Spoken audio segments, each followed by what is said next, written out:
Hi everyone, welcome back to the Ricktopus channel. I hope you're all doing well today. In this video, we'll be breaking down one insane theory for every Rick and Morty character for the next 2 hours to fall asleep to. But before we begin, I'd just like to kindly ask you all to subscribe. It's completely free, and it really helps us improve the videos for this wonderful community we've managed to build. Anyway, that's enough of that. Let's begin. First up, we've got Rick Sanchez, with the theory that Rick is Morty and Morty is Rick, both existing at different points in one life. Rick is the smartest man in the universe, a cynical alcoholic scientist who has seen everything. Morty is a nervous 14-year-old kid who struggles in school and can barely hold a conversation without stuttering. They seem like total opposites, but when you actually look at the show and pay attention to specific moments scattered throughout the series, this theory starts making a disturbing amount of sense. The show has dropped hints that something deeper connects these two, beyond just being grandfather and grandson.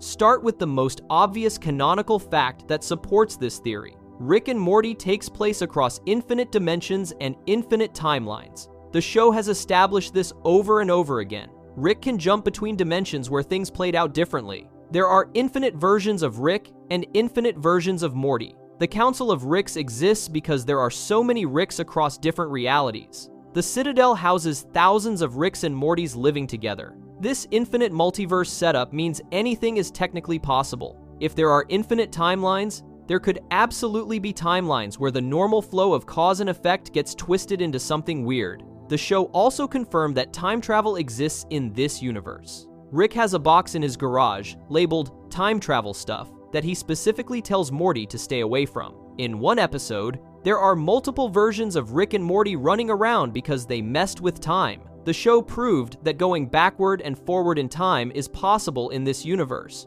Rick just chooses not to use it because he thinks it's too messy and creates too many problems. But the technology exists. The capability is there. This matters for the theory, because if time travel is real and confirmed, then someone could theoretically travel far enough back or forward to become a completely different version of themselves. Look at how Rick treats Morty throughout the series. Rick drags Morty on adventures constantly and puts him in extreme danger. He has watched Morty die multiple times across different timelines. Rick has buried alternate versions of Morty and moved on like nothing happened. But despite all this abuse and trauma, Rick always comes back to Morty. He always keeps Morty close. In the Toxic episode, when Rick and Morty get split into their toxic and healthy halves, Toxic Rick is completely obsessed with Toxic Morty. The toxic version of Rick literally says he needs Morty and cannot function without him. The healthy Rick also admits that he needs Morty around. For someone who claims to not care about anything,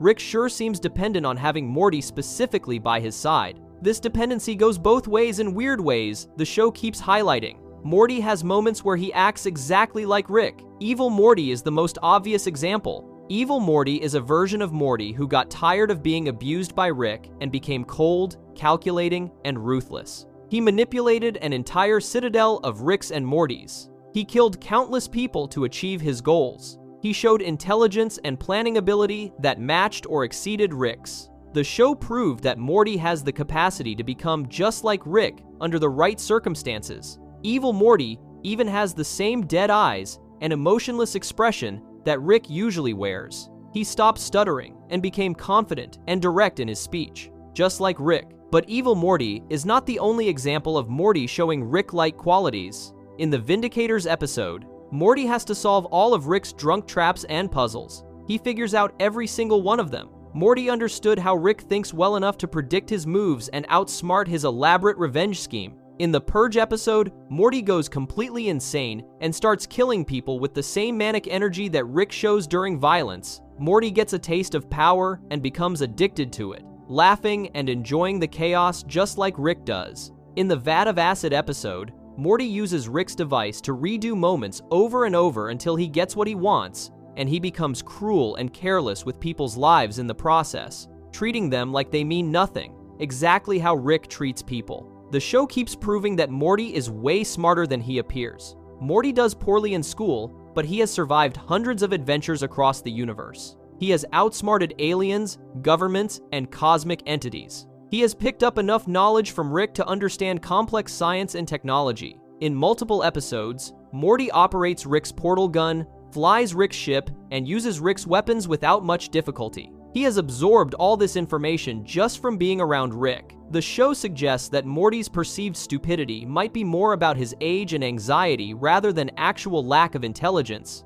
He just needs time and experience to unlock his full potential. Now consider how the show handles the intelligence gap between them. The show established that Rick's intelligence comes partly from his experiences across infinite realities. Rick has lived longer and seen more than almost anyone in the universe. He has memories from countless adventures and timelines. All that accumulated knowledge made him the smartest person alive. But what if Morty is at the beginning of that same journey? What if Morty is just starting to accumulate the experiences that will eventually turn him into Rick? The show never actually explained where Rick's intelligence originally came from. It just presented Rick as already being a genius. But genius needs to develop from somewhere. Think about their physical similarities that the show has pointed out. Rick and Morty have the same basic face shape. They have similar builds. Their voices even sound alike when Morty gets older or more confident. In the episode where Morty becomes more confident and assertive, he starts sounding more like Rick in his speech patterns. He stops stuttering and starts making the same kind of jokes Rick makes. He develops the same sarcastic tone. The show has also established that Rick was probably a lot like Morty when he was younger. In the flashback showing young Rick, he seemed more innocent and optimistic before life beat him down. Young Rick looked at the universe with wonder, just like Morty does. Something happened to turn that wonder into cynicism. The show revealed that Rick's tragic backstory involves losing his wife Diane and his daughter Beth in some timelines. In the fake memory he showed to the Galactic Federation, a different Rick killed Diane with a bomb. Rick's entire personality is shaped by this loss and trauma. He became obsessed with science and revenge. He built the portal gun to track down the Rick who killed his family. This obsession consumed his entire life. But what if this same tragedy is what eventually happens to Morty? What if Morty goes through his own version of this trauma later in life, and that trauma is what transforms him from nervous kid into broken scientist? Look at how Rick's alcoholism and depression are portrayed. Rick drinks constantly to cope with his pain. He has tried to kill himself multiple times in the show. In the Unity episode, Rick nearly commits suicide after losing someone he loved. He is clearly running from something and trying to numb himself to avoid feeling his emotions. The show presents Rick as someone who has seen too much and experienced too much trauma to function normally anymore. He is broken in fundamental ways. But Morty is already starting to show signs of this same breakdown. Morty has PTSD from his adventures. He has nightmares. He disassociates during traumatic moments. The show keeps adding trauma to Morty's life, and Morty keeps developing the same emotional numbness that Rick displays. The timeline loop concept appears in multiple Rick and Morty episodes. The show loves playing with circular time and predestination paradoxes. In the Snake Jazz episode, Rick and Morty deal with time-traveling snakes creating paradoxes. The show proved it understands complex time mechanics. The writers clearly know how to write stories where effect comes before cause,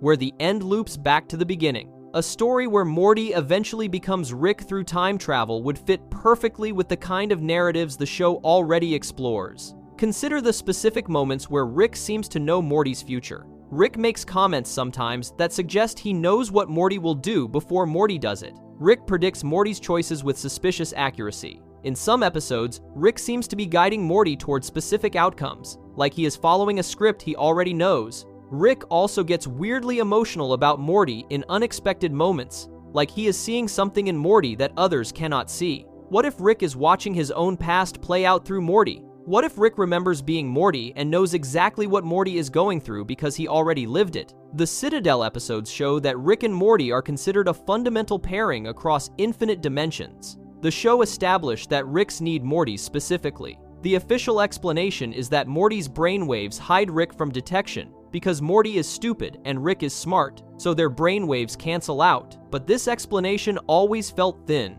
Why would that specific pairing be so consistent across infinite realities? Why do Ricks always end up with Mortys? The show treats it like a universal constant that cannot be avoided. Ricks and Mortys go together in almost every timeline. This pairing seems deeper than just convenient brainwave camouflage. What if they are literally the same person at different life stages, and that is why they are cosmically linked? Think about how the show handles identity and consciousness. Rick and Morty die and get replaced multiple times throughout the series. Rick moves his consciousness between clone bodies. Morty gets split into different versions. The show keeps asking questions about what makes someone truly themselves. If your body dies but your mind continues in a new body, are you still you? If there are infinite versions of you making different choices, which one is the real you? The show has already established that identity is fluid and changeable in this universe. A person's consciousness can move through time and space and different bodies. So, the idea that someone could eventually become a completely different person through accumulated changes makes sense within the show's logic. The show also revealed that Rick can be incredibly petty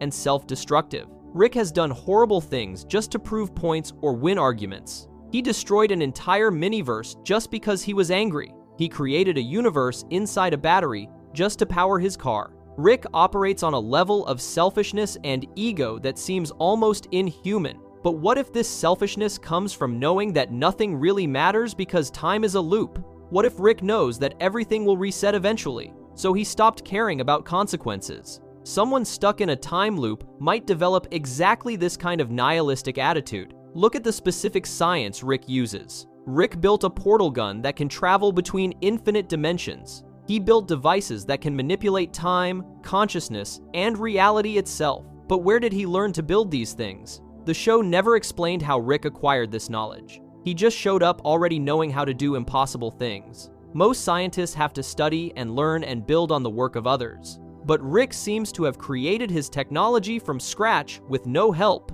What if Rick already knew how to build these things because he had seen them before? What if future Morty traveled back and became Rick, bringing knowledge of technology that would not exist yet? The show keeps highlighting how much Rick and Morty need each other. Despite their toxic relationship, they fight constantly. They hurt each other. They say terrible things, but they keep coming back together. In the Vat of Acid episode, even after Morty betrays Rick's trust completely, Rick still comes back and saves Morty's life. In multiple episodes where they split up or try to separate, they both end up miserable and incomplete without the other. The show presents them as two halves of a whole that cannot function properly when separated. This could just be a grandfather and grandson who have bonded through shared trauma. Or it could be one person split across time who feels incomplete when separated from their other self. Think about Evil Morty's final speech when he escapes the central finite curve. Evil Morty talks about how Ricks are all the same. He describes how every Rick follows the same patterns and makes the same choices. He specifically says that Mortys are disposable to Ricks because Ricks see Mortys as lesser versions of themselves. This line is interesting because it could be literal rather than metaphorical. What if Ricks actually do see Mortys as lesser versions of themselves because Mortys are literally younger versions of Rick? Evil Morty figured something out about the nature of Ricks and Mortys that made him desperate to escape. What if he discovered this time loop and wanted to break free from becoming Rick? The show has established that changing timelines and realities can have permanent effects on people. Rick changes dimensions and leaves behind dead versions of himself. Morty has lived through multiple timeline splits and reality shifts. These experiences change them fundamentally. Each jump between realities, each near-death experience, each traumatic adventure adds layers to who they are. Morty is accumulating trauma and knowledge at a rapid pace. In just a few years of adventures, Morty has experienced more than most people experience in entire lifetimes. This accelerated aging through experience could be what eventually transforms Morty into Rick. Consider the cyclical nature of their relationship. Rick abandoned Beth when she was young, just like his father abandoned him. Rick then comes back into Beth's life and immediately starts using Morty for adventures. Rick is repeating patterns from his own past. The show suggests that Rick's father was also a terrible person who damaged Rick emotionally. Rick then became a terrible father who damaged Beth emotionally. Beth became a somewhat unstable mother who put pressure on Morty. This generational trauma keeps cycling through the family. But what if it is not just a cycle of abuse? What if it is literally the same person going through the same patterns at different life stages? The show revealed that the central finite curve is a section of infinity that Rick created where he is always the smartest person. Rick literally walled off all realities where he is not the most intelligent being alive. This shows massive ego, but also suggests something deeper. Why would Rick need to guarantee he is always the smartest? What is he protecting himself from? What if Rick needs to be the smartest because being the smartest is what allows him to complete the time loop? What if Rick becomes Rick by being the smartest? and he has to maintain that status to ensure his own existence. By the end of all this evidence, the theory stops sounding completely insane. The show has given us infinite timelines, confirmed time travel, showed Morty becoming more like Rick, proved Rick needs Morty specifically, demonstrated that identity is fluid, and established that cyclical time loops are possible. Every piece needed for Morty to eventually become Rick exists in the show's canon. The show would never confirm this theory directly because it would break the entire premise of the series. But the hints are there. The possibility exists. In a show about infinite possibilities, this theory is just as valid as any other explanation for why Rick and Morty are so fundamentally connected across every dimension. The show is ultimately about two people who are trapped together in an infinite loop of adventures, trauma, and codependency. Whether they are grandfather and grandson or the same person at different points in time almost does not matter. The relationship functions the same way either way. They are stuck with each other forever, and neither of them can escape. Before we move on, make sure to subscribe if you're enjoying this breakdown. Moving on, we have Morty Smith, with the theory that our Morty isn't Rick's first Morty at all, but a replacement brought into a broken timeline. The Morty we follow throughout, Rick and Morty, might not be the original Morty that Rick C-137 started adventuring with. This sounds like a reach at first, but the show has dropped so many hints about this possibility that ignoring them feels deliberate. Rick treats Morty like a replaceable object in ways that go beyond just being a bad grandfather. He talks about Mortys in plural. He has specific knowledge about how Mortys develop that only makes sense if he raised multiple versions. He came back into Beth's life at a very specific time for very specific reasons. When you actually look at the timeline of Rick's life and compare it to what we see in the show, the pieces start clicking together in uncomfortable ways. The biggest canonical proof comes from Rick's own mouth. Rick has directly stated that he has been with different Mortys before. In the episode where Morty gets his memories back from the Truth Tortoise, there are flashes of memories that show Rick with other Mortys in situations our Morty never experienced. The show confirmed through visual evidence that Rick has adventured with multiple versions of Morty across his life. Rick also makes comments throughout the series about knowing how Mortys think and behave, predicting their development in ways that suggest long experience. He knows exactly when a Morty will get cocky. He knows when a Morty will rebel. He talks about Morty psychology like a scientist who has run the same experiment multiple times and recorded the results. Look at the basic timeline problem that the show presents. Rick abandoned Beth when she was young, probably when she was around 5 years old based on flashbacks. He disappeared for decades. He missed Beth's entire childhood, her teenage years, her marriage to Jerry, and the birth of Summer. Rick was completely absent for all of these major life events. Then suddenly he shows up again exactly when Morty turns 14 and immediately moves into the garage. The timing is suspicious. Why would Rick come back at that exact moment? Why not when Morty was born? Why not when Morty was 10? The show suggests Rick came back specifically because Morty reached the right age for adventures. But here is where it gets weird. In Bird Person's house, there is a photo of Rick holding baby Morty. This photo shows Rick present when Morty was an infant. The photo exists as a physical object in the show. It proves Rick was around when Morty was very young. But this directly contradicts everything else the show tells us about Rick abandoning Beth for decades. If Rick left when Beth was 5, he would not have been around when Beth had Morty 30 years later. The timeline does not add up unless Rick came back briefly when Morty was born, then left again, then came back again when Morty turned 14. Or the photo is from a different timeline entirely, which raises even more questions about which Rick and which Morty we are actually following. The show established that Rick C-137 is our main Rick, the one we follow, but the show also confirmed that our Morty might not be from dimension C-137. In the episode where Rick and Morty Cronenberg the entire planet and move to a replacement dimension, evil Morty hacks the Citadel and reveals information about Rick C-137. The records suggest Rick C-137 has been dimension hopping more than other Ricks. He has been to more dimensions and stayed in them for varying amounts of time. This means Rick C-137 could have picked up Mortys from different dimensions throughout his travels and cycled through them as needed. Think about how casually Rick handles Morty dying and being replaced. In the Cronenberg episode, Rick and Morty bury their own dead bodies and take their places in a new dimension where those versions died. Rick does this without any emotional reaction at all. He has clearly done this before based on how smoothly the process goes. Morty is traumatized by burying his own corpse, but Rick treats it like a routine procedure. Later in the series, Rick mentions that he has lost Morty's before and can always get another one.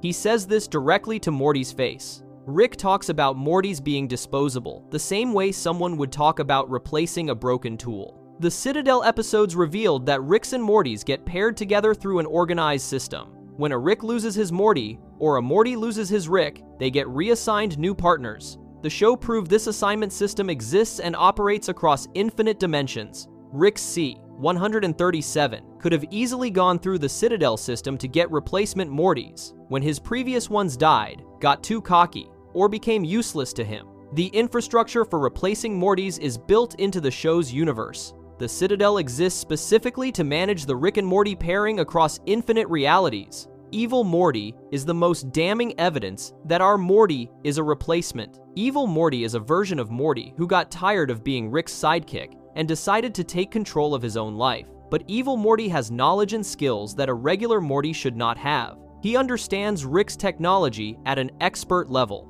He can build portals, hack Citadel systems, and manipulate Rick's weapons and devices. Where did Evil Morty learn all of this? The show suggests Evil Morty was with a Rick long enough to absorb all of Rick's knowledge and skills. Evil Morty went through years of adventures, learned everything Rick had to teach, then turned on him. Evil Morty represents what happens when a Morty stays with Rick too long. The show keeps warning about cocky Mortys. Rick specifically says that when a Morty gets too confident and thinks he understands how things work, that Morty becomes dangerous. Rick treats cocky Mortys like a known problem that he has dealt with before. He has a whole philosophy about how to prevent Mortys from getting cocky. This only makes sense if Rick has actually experienced cocky Mortys in the past and knows what happens when a Morty reaches that stage. Our Morty is getting progressively more confident as the series continues. He questions Rick more often. He stands up to Rick. He uses Rick's devices without permission. Morty is slowly becoming the exact thing Rick warned about. Consider what happened to Rick's original Morty from Dimension C-137. If Rick is from C-137 but has been dimension hopping constantly, where is the original Morty from that dimension? The show never shows us what happened to Rick's first Morty. There is a massive gap in Rick's history between when he invented the portal gun and when he showed up in our current Morty's life. Rick spent decades traveling through dimensions, doing unknown activities. The show confirmed through flashbacks that Rick was involved in wars, conflicts, and dangerous adventures across multiple realities. Why would Rick do all of that alone? The obvious answer is that Rick had a Morty with him during those adventures, and something happened to that Morty. The show revealed through the fake memory Rick showed the Galactic Federation that Rick invented the portal gun after someone killed his wife and daughter. In that memory, Rick spent years hunting down the Rick who killed his family. He went dimension to dimension, searching for revenge. The show later confirmed parts of this memory were real, even though Rick made up the overall scenario. Rick did lose his family in some way. He did build the portal gun. He did go on a revenge quest. If this timeline is accurate, Rick would have been alone during his initial dimension hopping because his daughter died. But then Rick somehow ended up in a dimension where Beth was alive and adult and had already given birth to Morty. This means Rick inserted himself into a timeline where he was already supposed to exist but had been absent. Think about the specific dimension our Morty comes from. In the Cronenberg episode, Rick and Morty destroy their home dimension and move to a replacement. But that replacement dimension is not C-137 either. Rick and Morty have been living in a third dimension for most of the series after the Cronenberg incident. Our Morty is from the dimension they Cronenberged, which was already not C-137. So Morty is at minimum twice removed from Rick's original dimension. Rick picked up this Morty from a random dimension, used him for adventures, destroyed that dimension, then moved to another dimension and continued using the same Morty. This shows Rick has no attachment to staying in his original dimension or working with his original family. Look at how Rick treats the Smith family overall. Rick clearly does not care about Jerry at all and actively tries to get Beth to divorce him. Rick seems to care about Beth, but in a distant, guilty way that suggests he knows he failed her as a father. Rick treats Summer as mostly an annoyance, but Rick's relationship with Morty is different. Rick needs Morty specifically for his adventures. Rick keeps Morty close despite claiming to not care about anything. This targeted need for Morty while being indifferent to the rest of the family suggests Rick came back specifically for Morty, not to reconnect with his daughter or grandchildren in general. The show established that Morty's brainwaves camouflage Rick from detection by the government and enemies. This is the official explanation for why Rick needs a Morty, but the show also proved this explanation is somewhat fake. Rick can avoid detection through other means. He has cloaking technology. He can change dimensions. He has outsmarted the Galactic Federation without Morty's help multiple times. The brainwave excuse feels like a cover story for a deeper reason why Rick needs Mortys around. What if Rick needs Mortys because he is training them for something? What if Rick is trying to create a specific type of Morty and has been cycling through different versions trying to get it right? Consider the evidence that Rick has been preparing Morty for something. Rick gives Morty increasing amounts of responsibility throughout the series. Rick teaches Morty how to use weapons, pilot ships, and operate dangerous technology. Rick puts Morty in situations that force him to make difficult decisions and develop survival skills. This looks like training. Rick is systematically exposing Morty to more and more danger and complexity as if building up Morty's capabilities over time. But why would Rick do this if Morty is just disposable camouflage? Why invest time in training someone you claim means nothing to you? The show revealed through various episodes that Rick has specific ideas about how Mortys should develop. Rick gets angry when Morty deviates from expected patterns.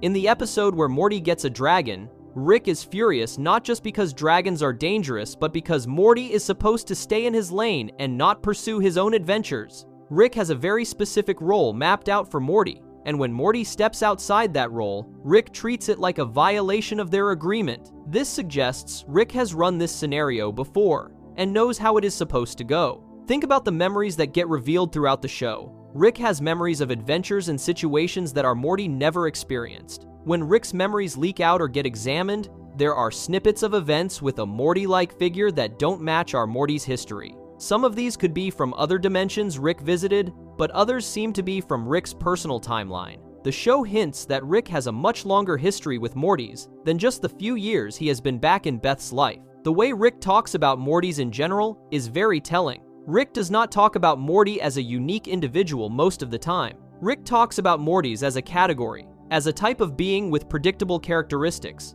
Rick groups all Mortys together in his mind and expects them to behave according to patterns he has observed. This is how someone talks after studying multiple examples of the same subject. A grandfather who only had one grandson would not talk this way. A scientist who has worked with multiple test subjects would. Evil Morty's escape from the central finite curve proves that Mortys can evolve beyond Rick's control. Evil Morty figured out he was trapped in a system designed by Ricks to keep Ricks in power. He learned that the entire multiverse section he lived in was artificially limited to realities where Rick is the smartest. Evil Morty broke free of this system by literally destroying the curve and escaping to true infinity. This shows that Mortys have the potential to surpass Rick given enough time and knowledge. Rick might be cycling through Mortys specifically to prevent any single Morty from reaching Evil Morty's level of awareness and capability. Look at what happens when Rick thinks he might lose Morty. In the episodes where Morty tries to live a normal life or pull away from adventures,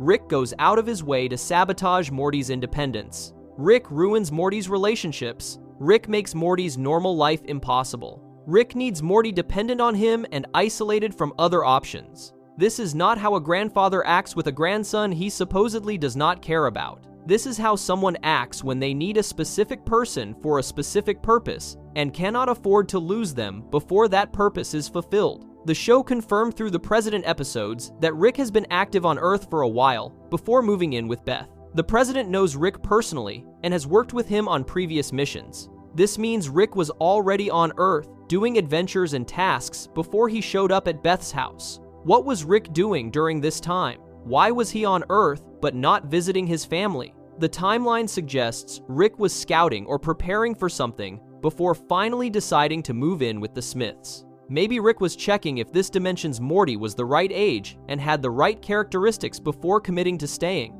Think about how the show handles the concept of original versus replacement. Rick and Morty replace themselves in the Cronenberg episode, and the show treats this as a major traumatic moment for Morty, but a minor inconvenience for Rick. Morty is horrified by the idea that he is living someone else's life and sleeping in a dead version of his own bed. Rick sees this as basic problem solving. The show keeps coming back to this theme of identity and replacement. What makes someone the original versus a copy? If there are infinite versions, does the concept of original even mean anything? The show asks these questions specifically about Morty's identity multiple times. By the end of looking at all this evidence, the theory that our Morty is a replacement becomes hard to dismiss. Rick has confirmed he has worked with other Mortys. The timeline of Rick's return does not make sense unless he came back specifically when Morty reached the right age. Evil Morty proves that Mortys can become dangerous when they learn too much. Rick treats Mortys as replaceable and has systems in place to get new ones. Rick talks about Morty development like he has seen it before. The show has established dimension hopping and replacement as normal parts of this universe. Our Morty is probably not Rick's first Morty. He might not even be Rick's second or third. Our Morty is likely just the current Morty in a long line of Mortys that Rick has used and discarded throughout his adventures. The show will probably never confirm this directly because it would make Rick even more of a monster than he already appears. But the evidence is there in canon for anyone paying attention. Rick is not just a bad grandfather. Rick is someone who has been through this cycle before and knows exactly how it ends. Before we move on, make sure to subscribe if you're enjoying this breakdown. Moving on to Evil Morty, with the theory that he's actually Rick C-137's original Morty, abandoned long ago and now out for revenge. Evil Morty is the most dangerous character in Rick and Morty, and the show keeps dancing around explaining exactly why he became this way. The common assumption is that Evil Morty is just another Morty who got tired of being abused by some random Rick and decided to fight back. But when you actually examine what Evil Morty knows, what he can do, and how specifically he operates, a darker picture emerges. Evil Morty does not just hate Ricks in general. His actions suggest a deeply personal vendetta against one specific Rick. The show has dropped enough hints to suggest that Evil Morty might be Rick C-137's original Morty, the one Rick had before he showed up in our current Morty's life. Evil Morty is not just angry at the system, he is angry at Rick for abandoning him. The first major piece of evidence is Evil Morty's intelligence and technical skill. Evil Morty understands Rick's technology at a level that should be impossible for any Morty. He built his own portal gun from scratch. He hacked into the Citadel's entire computer system and manipulated it for months without anyone noticing. He created devices that could control Rick's remotely. He understood the central finite curve well enough to destroy it and escape to true infinity. These are not skills a regular Morty picks up from a few adventures. This level of expertise requires years of direct exposure to Rick's technology and teaching. Evil Morty had to have spent significant time with a Rick who was actually teaching him, not just dragging him along as camouflage. Look at how Evil Morty operates throughout his appearances. He does not make mistakes. He plans dozens of steps ahead. He manipulates entire populations of Ricks and Mortys like chess pieces. He predicts Rick behavior with perfect accuracy because he understands exactly how Ricks think. In the episode where he takes over the Citadel, Evil Morty's campaign is designed specifically to exploit Rick's psychology. He knows which speeches will work on Mortys. He knows which promises will get Ricks to support him. He knows the exact weaknesses in the Citadel's security and social structure. This knowledge comes from insider experience, not observation. The show revealed through flashbacks that Evil Morty was severely abused by a Rick. In the montage showing Evil Morty's backstory, we see a Rick forcing Morty to do horrible things. We see Morty being tortured, dragged through dangerous situations, and treated like disposable garbage. The show never reveals which Rick this was, but the abuse shown is extreme even by Rick standards. This Rick was training Morty through brutal methods, pushing him harder than a normal Rick would. The abuse looks less like a Rick being casually cruel and more like a Rick trying to forge Morty into something specific through deliberate trauma. Think about Rick C-137's timeline and how it does not add up with our current Morty. Rick left Beth when she was around 5 years old. He disappeared for decades. He invented the portal gun as an adult after losing his wife. Rick then spent years dimension hopping, getting involved in wars and conflicts across the multiverse. During this time, Rick would have needed a Morty for camouflage from his enemies. The show established that Rick's brainwaves attract attention from governments and dangerous entities. Rick would not have survived decades of dimension, hopping alone without something hiding his signature. He needed a Morty during those lost years. The show confirmed through various episodes that Rick C-137 has a special reputation among other Ricks. He is known as the Rickest Rick. Other Ricks fear him or respect him in unusual ways. The Council of Ricks specifically hunted Rick C-137 because he was killing other Ricks. Rick C-137 was not just another Rick living peacefully in his dimension. He was actively at war with the Rick system for years before the show started. Why would Rick C-137 declare war on other Ricks? What happened to make him hate the Rick Collective enough to start murdering them? One possible explanation is that something happened to his original Morty, and Rick blamed the other Ricks for it. Evil Morty's first appearance shows him controlling a Rick like a puppet. He had wired up this Rick's brain and was using him to commit murders across the multiverse. The show revealed that Evil Morty was trying to escape the Citadel's tracking systems and needed to gather specific materials to build his portal gun.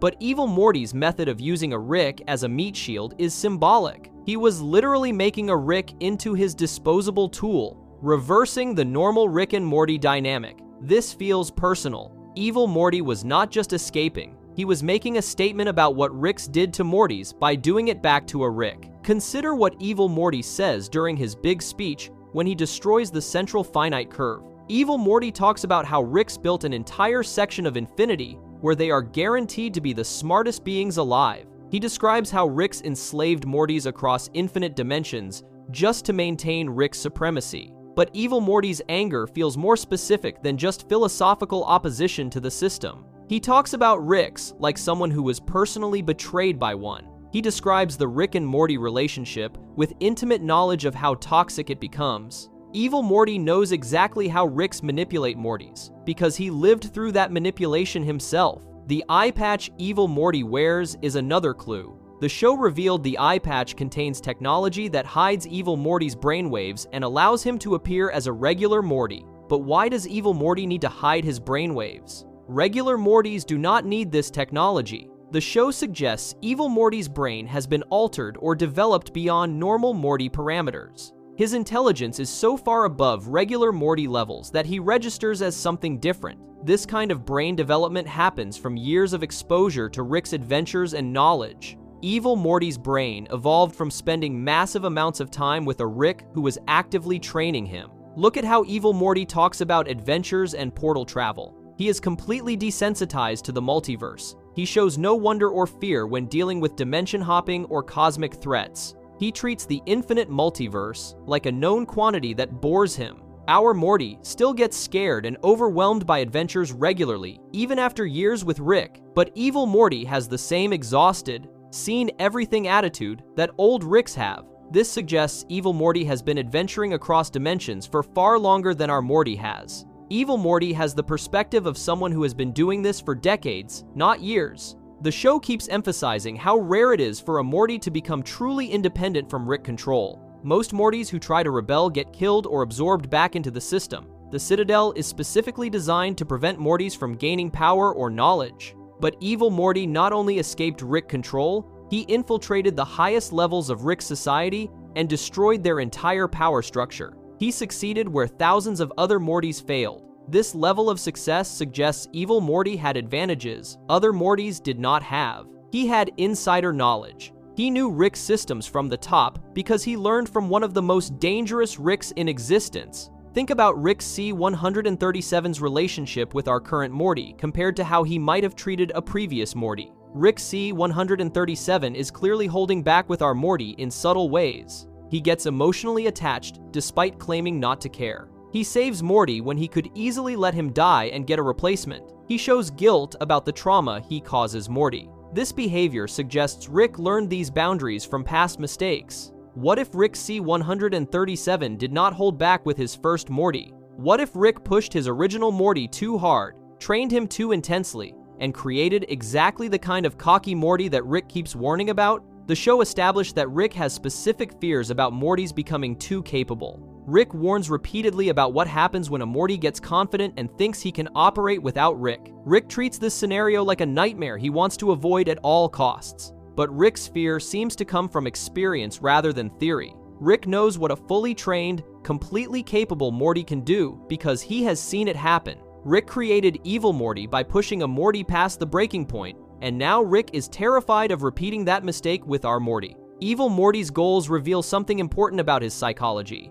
Evil Morty does not want to rule the multiverse. He does not want revenge against all Ricks. He wants to escape completely to a part of infinity where Ricks do not exist. This is the goal of someone who wants to get as far away from a traumatic past as possible. Evil Morty spent his entire plan just trying to leave. He destroyed the Citadel not for power, but to create chaos that would let him slip away. He killed countless Ricks and Mortys just to burn down the system and walk away from it forever. This is deeply personal trauma driving his actions. Look at the specific Ricks that Evil Morty targeted during his rise to power. Evil Morty did not just kill random Ricks. He went after Ricks who were important to the power structure. He killed Ricks who were connected to the council. He manipulated situations to eliminate Ricks who understood how the system worked. Evil Morty was systematically removing Ricks who might figure out his plan or stop him. This suggests Evil Morty knew which Ricks mattered because he understood the Rick hierarchy from the inside. Someone taught Evil Morty how the Rick power structure operated, and that someone was probably the Rick who raised him.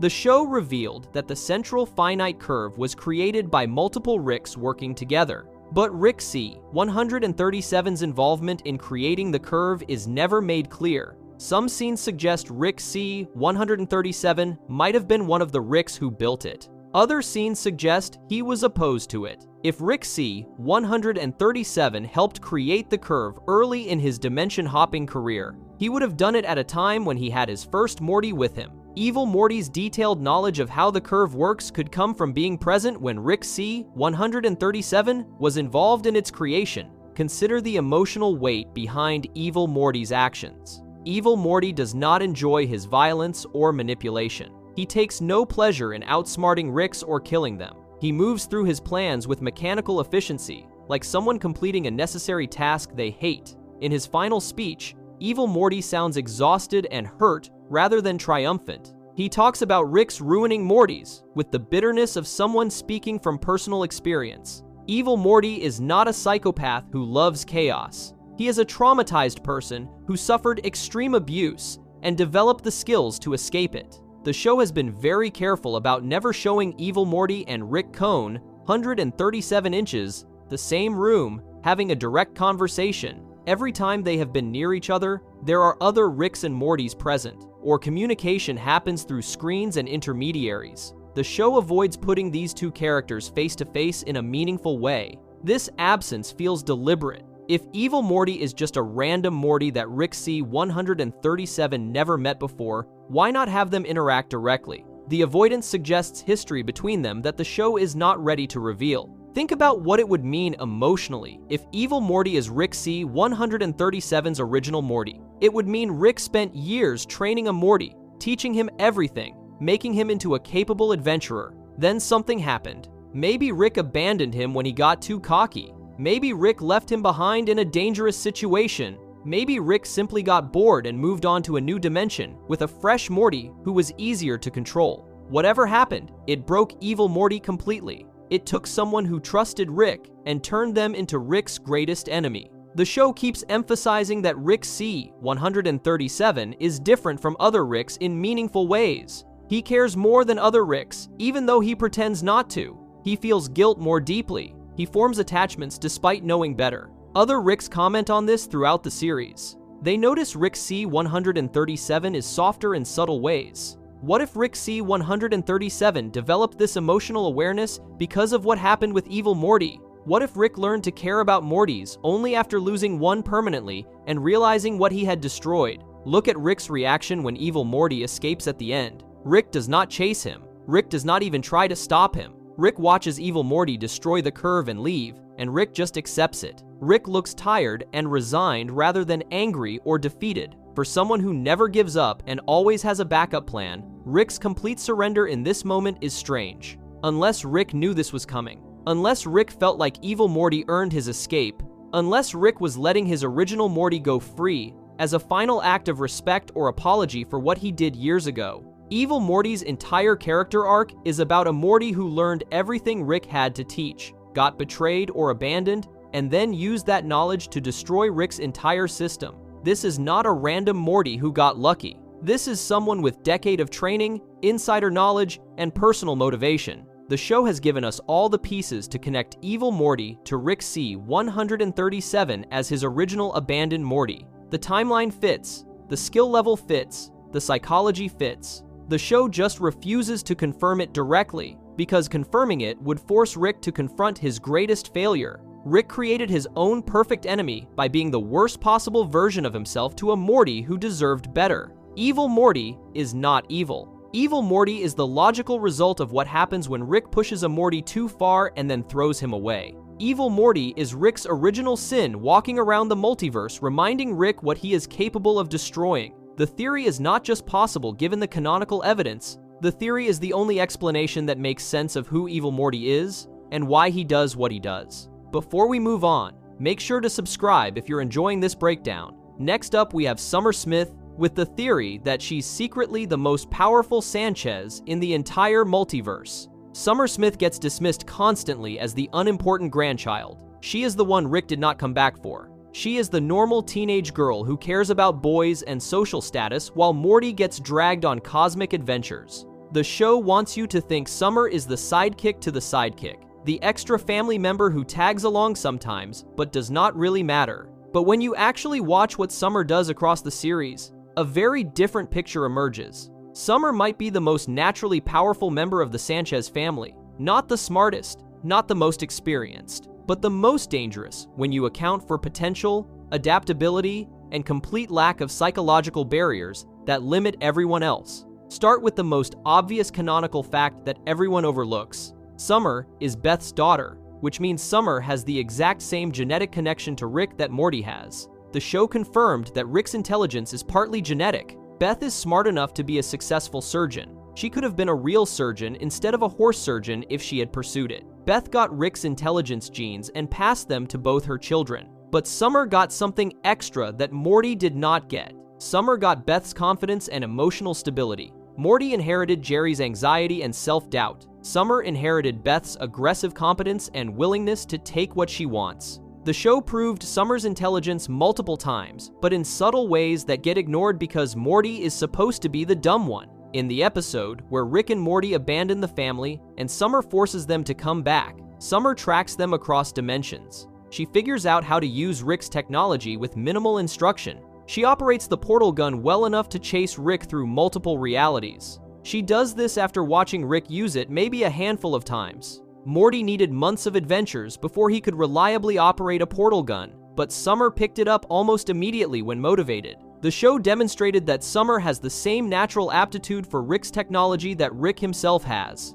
Look at how Summer handles cosmic horror compared to Morty. Morty breaks down constantly when faced with the true nature of the universe. Morty develops PTSD. Morty dissociates. Morty needs therapy and support to process the trauma of adventures. But Summer adapts to cosmic horror like she was built for it. In the episode where Summer gets a job at the Devil's Shop, she figures out cursed objects instantly and starts using them strategically. When Summer encounters aliens, monsters, and reality-breaking scenarios, she does not freeze or panic. She immediately starts thinking about how to use the situation to her advantage. The giant arm episode is critical canonical evidence. Summer makes a wish that gives her a giant arm growing out of her body. This arm is grotesque and should be traumatizing, but Summer barely reacts to it. She adapts to having a giant arm within hours. She uses it as a weapon. She incorporates it into her identity without psychological breakdown. When offered a chance to remove it,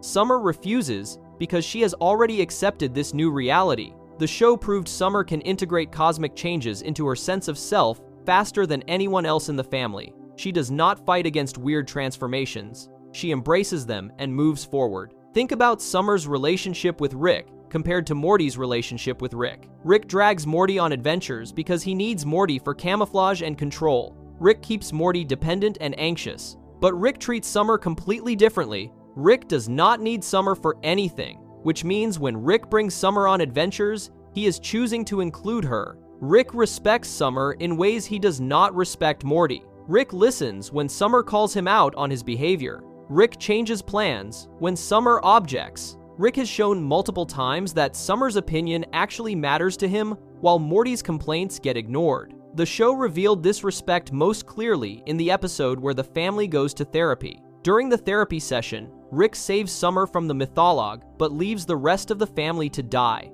Rick's subconscious choice under pressure was to save Summer specifically. The show confirmed through Rick's own actions that when forced to pick, Rick values Summer's life above the others. This is not random. Rick recognizes something in Summer that makes her worth saving. Rick sees Summer's potential even if he never says it out loud. Consider what happens when Summer gets angry or motivated. Summer does not just complain or feel bad like Morty does. Summer takes action. When Rick and Morty left the family, Summer did not cry or wait for them to come back. Summer grabbed Rick's equipment and hunted them down across dimensions. When Summer wants something, she pursues it with the same obsessive intensity that Rick shows. Summer inherited Rick's ability to commit fully to a goal, regardless of obstacles or consequences. She has Rick's willpower without the alcoholism and depression weighing it down. Look at Summer's social intelligence and manipulation abilities. Summer can read people and situations better than anyone else in the family. She manipulates her parents constantly. She navigates high school social hierarchies. She talks her way out of dangerous situations with aliens and cosmic entities. In the Mad Max episode, Summer becomes a leader within hours and builds a following through pure charisma. She negotiates with warlords. She adapts to post-apocalyptic politics instantly. The show proved Summer has natural leadership abilities that emerge whenever she is placed in challenging social environments. The episode where Summer becomes a time god is probably the most important canonical evidence for her power. Summer gets access to time manipulation abilities and immediately starts using them to fix her life. She does not use time powers for evil or destruction. She uses them strategically to optimize her personal situation. But the crucial part is how easily Summer handles having godlike powers. She does not go insane. She does not become corrupted. She treats reality warping abilities as tools to achieve her goals. When the powers get taken away, Summer is disappointed but moves on without trauma. The show demonstrated that Summer can handle cosmic power better than most beings in the universe. Think about what the show has revealed about power scaling in the Rick and Morty universe. The most dangerous beings are not the ones with the most weapons or technology. The most dangerous beings are the ones who can adapt, who have no psychological limits, and who will do whatever it takes to win. Evil Morty became dangerous not through strength, but through adaptability and willingness to commit to his plans completely. Rick is the most powerful Rick because he has fewer emotional barriers than other Ricks. Summer has this same quality, but without the self-destructive tendencies that limit Rick. The show keeps demonstrating that Summer has zero fear of death or consequences when she is committed to something. In the Purge Planet episode, Summer goes on a murder spree with the same enthusiasm Rick shows for violence. She does not hesitate or feel guilty. She embraces the chaos completely and has fun with it. When the Purge ends, Summer switches back to normal teenage behavior instantly. This ability to turn empathy on and off at will is sociopathic in the best possible way for survival in Rick's universe. Summer can be ruthless when needed and normal when required, moving between these modes without internal conflict. Look at how Summer handles Rick's technology across multiple episodes. Summer operates Rick's ship. Summer uses Rick's weapons. Summer navigates Rick's garage and grabs the right devices for situations without needing detailed instructions. In the episode where Summer and Morty are left alone, Summer successfully uses multiple pieces of Rick's equipment to defend the house. She does not freeze up trying to figure out alien technology. She just starts pushing buttons and making it work. This suggests Summer has an intuitive understanding of how Rick's devices function, probably because she shares Rick's way of thinking about problems. The canonical evidence shows Summer gets stronger and more capable as the series progresses, while Morty gets more traumatized and broken. Morty started the show as an anxious kid, and is now an anxious kid with PTSD, who sometimes snaps and becomes violent. His development is lateral, moving between dysfunction and more dysfunction. But Summer started as a vapid teenager, and has evolved into someone who can negotiate with cosmic entities, operate portal technology, and survive apocalyptic scenarios. Summer's growth trajectory is exponential, while everyone else in the family stagnates or declines. Think about the specific skills Summer has developed that no one acknowledges. Summer can fight. The show has proven Summer is physically capable in combat situations. She handles weapons competently. She does not panic during violence. Summer also has medical knowledge from watching Beth. In episodes where someone gets injured, Summer knows basic treatment. Summer has absorbed practical skills from both her parents while avoiding their major psychological problems. She got Beth's competence without Beth's desperation for approval. She got Jerry's social awareness without Jerry's cowardice. The show revealed through various episodes that Summer is the only family member who can sometimes manipulate Rick successfully. Summer gets Rick to do things by challenging his ego in specific ways. She knows which buttons to push to make Rick prove himself or reconsider his plans. Morty tries to manipulate Rick through guilt and fails constantly. Beth tries to manipulate Rick through emotional appeals and fails. But Summer treats Rick like a puzzle to solve, and she has figured out some of the solutions. This suggests Summer understands Rick's psychology better than people who have known him longer. Consider what happens in the episode where the family's memories get erased, and they wake up with no context. Summer immediately starts trying to understand the situation and work with Rick. She does not waste time being scared. She does not complain about the situation. Summer treats waking up with no memories as a problem to solve. This is exactly how Rick would handle the same scenario. Summer has Rick's ability to compartmentalize fear and keep functioning under impossible circumstances. Look at the episode where Summer dates the devil's son. Summer handles dating a literal demon with casual confidence. She navigates Hell Realm politics. She breaks up with the devil's son on her own terms. The show proved Summer can maintain her sense of self and agency even when dealing with cosmic entities that should completely overwhelm a teenage human. Summer does not get swallowed by situations larger than herself. She finds her angle and works it until she gets what she wants. The show keeps putting Summer in situations where she should die or break down, and she keeps surviving and adapting instead. Summer has been to alien planets, alternate dimensions, post-apocalyptic wastelands, mythological realms, and cosmic battlefields. She has fought monsters, warlords, demons, and aliens. She has been transformed,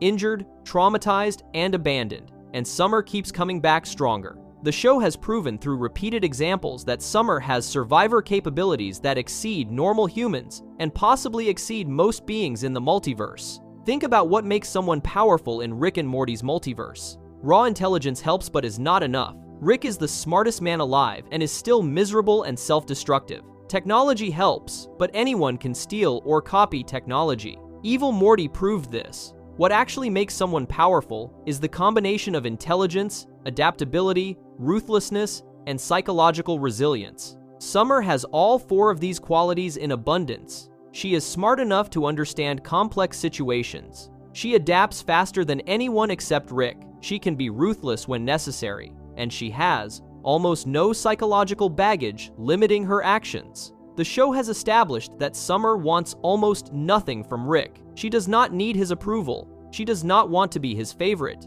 She does not care about proving herself to him. This emotional independence makes Summer incredibly dangerous because Rick cannot control her the way he controls Morty. Rick uses Morty's need for validation and family connection to keep Morty dependent, but Summer would walk away from Rick completely if it served her interests. Summer stays involved in adventures because she finds them interesting, not because she needs Rick's attention. Look at how other characters react to Summer when she gets serious. In the Mad Max episode, warlords follow Summer's leadership. In various episodes, aliens and monsters treat Summer as a legitimate threat rather than dismissing her as a weak human. The show keeps demonstrating that beings with cosmic awareness recognize something in Summer that makes them take her seriously. They see her potential, even if her own family does not. The Time God episode revealed something crucial about Summer's nature. When given unlimited power, Summer did not try to conquer or destroy. She tried to optimize. Summer used time powers to create the best possible version of her life. This shows Summer has specific goals and priorities rather than just craving power for its own sake. Someone with clear goals who can acquire and use power efficiently is more dangerous than someone who just wants to watch the world burn. Summer has direction. She knows what she wants. She just needs the tools to achieve it. Think about what happens as Summer spends more time around Rick. She is absorbing knowledge and skills constantly. Every adventure teaches Summer something new about the multiverse, technology, and survival. Summer is building experience at the same rate Morty is building trauma. In another few years of adventures, Summer will have expertise in cosmic navigation, alien technology, dimensional travel, and combat that puts her ahead of most beings in the universe. And unlike Morty, Summer will not be broken by the knowledge. She will use it. The show has never directly addressed Summer's full potential because the show is supposedly about Rick and Morty. Summer is the side character. But the canonical evidence shows Summer has everything needed to become the most powerful Sanchez. She has the genetics, she has the intelligence, she has the adaptability, she has the ruthlessness, she has the psychological resilience. Most importantly, Summer has freedom. Rick does not watch Summer as closely as he watches Morty. Rick does not try to control Summer's development. This lack of attention gives Summer room to grow in ways that Morty never could. Summer is the unmonitored experiment. She is the Sanchez, who might surpass Rick simply because Rick was not paying enough attention to stop her. The theory is not about Summer being the strongest right now. The theory is about Summer having the highest ceiling of any character in the show, and the canonical evidence supports this completely. Before we move on, make sure to subscribe if you're enjoying this breakdown. Moving on to Beth Smith, with the theory that both Beths are clones, and the real Beth has been missing since before season 1. The show revealed in later seasons that Rick created a clone of Beth and then refused to tell anyone which Beth was real.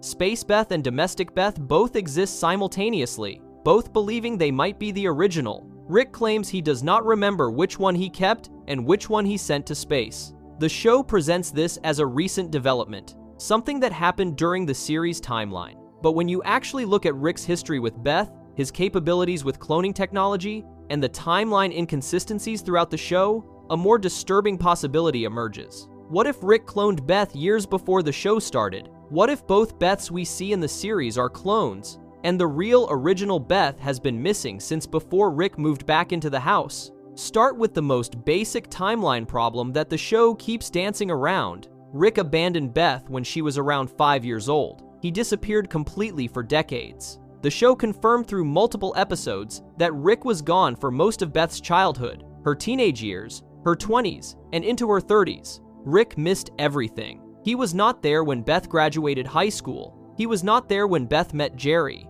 He was not there when Beth got pregnant with Summer. He was not there when Morty was born. Rick was completely absent from Beth's life for approximately 30 years. Then suddenly, he shows up at the exact moment Morty turns 14 and moves into the garage like he never left. But here is where things get weird. The show has dropped hints that Rick might have been checking in on Beth during those missing decades without actually being present in her life. In the episode showing Bird Person's memories, there are photos of Rick with baby Morty. Rick was around when Morty was an infant, at least briefly. The photo exists as physical evidence. This means Rick came back at some point when Morty was born, then left again, then came back again when Morty was 14. Why would Rick come back just to see baby Morty unless he was monitoring Beth's family for some specific reason? The show established that Rick has perfect cloning technology. Rick can create clones that are absolutely identical to the original, down to memories, personality, and cellular structure. The Space Beth storyline proved this beyond any doubt.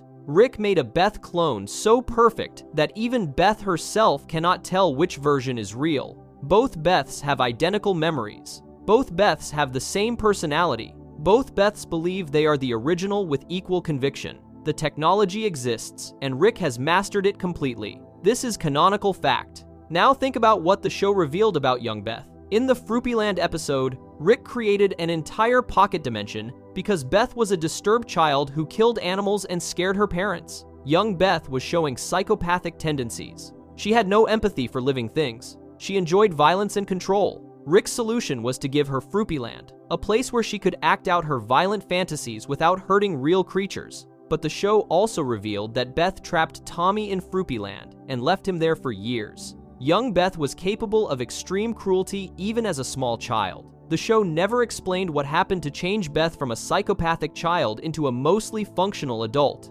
Mental health does not usually work that way. Children who show those kinds of warning signs typically need serious intervention and therapy to develop normally. But the show presents adult Beth as someone who has anxiety and control issues but is not actively psychopathic. She works as a horse surgeon. She maintains relationships. She cares about her children in her own damaged way. This transformation from disturbed child to functional adult happened during the exact time period when Rick was absent from Beth's life. How did Beth change so dramatically without Rick's involvement? Look at what Rick says about Beth throughout the series. Rick constantly expresses guilt about Beth. He knows he failed her as a father. He knows he damaged her by leaving. Rick drinks to forget what he did to Beth. In the ABCs of Beth episode, Rick directly tells Beth that he made Fruppyland because he was afraid of her and what she might become. Rick was terrified of his own daughter when she was young. This fear came from seeing something genuinely disturbing in young Beth's behavior. So what did Rick do about this problem?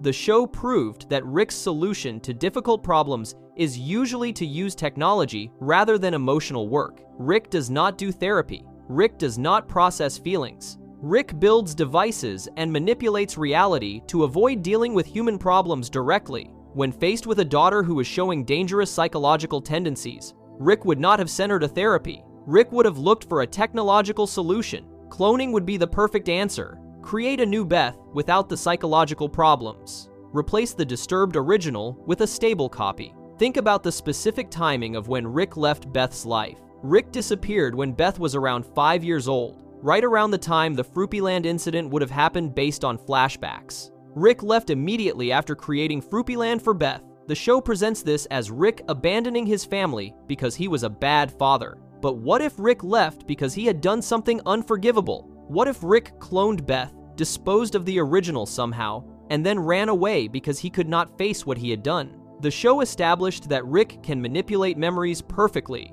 Rick has technology that can implant false memories, erase real memories, and completely rewrite someone's sense of their own past. Rick used this technology on Morty multiple times. He used it on the entire Smith family. Rick could easily have implanted false memories into a clone Beth to make her believe she was the original. Clone Beth would have memories of her early childhood, memories of Rick leaving, memories of growing up without him. None of these memories would be real experiences. They would be implanted data, making the clone think she lived a life she never actually experienced. Look at Beth's relationship with her own memories. Beth struggles to remember her childhood clearly. She has gaps and uncertainties about her past. In the ABCs of Beth episode, Beth barely remembers Fruppyland, even though it was supposedly a huge part of her childhood. She needs Rick to remind her about Tommy and what she did to him. For something as traumatic as trapping a kid in a pocket dimension, Beth's memory is suspiciously fuzzy. This could be normal memory decay over decades,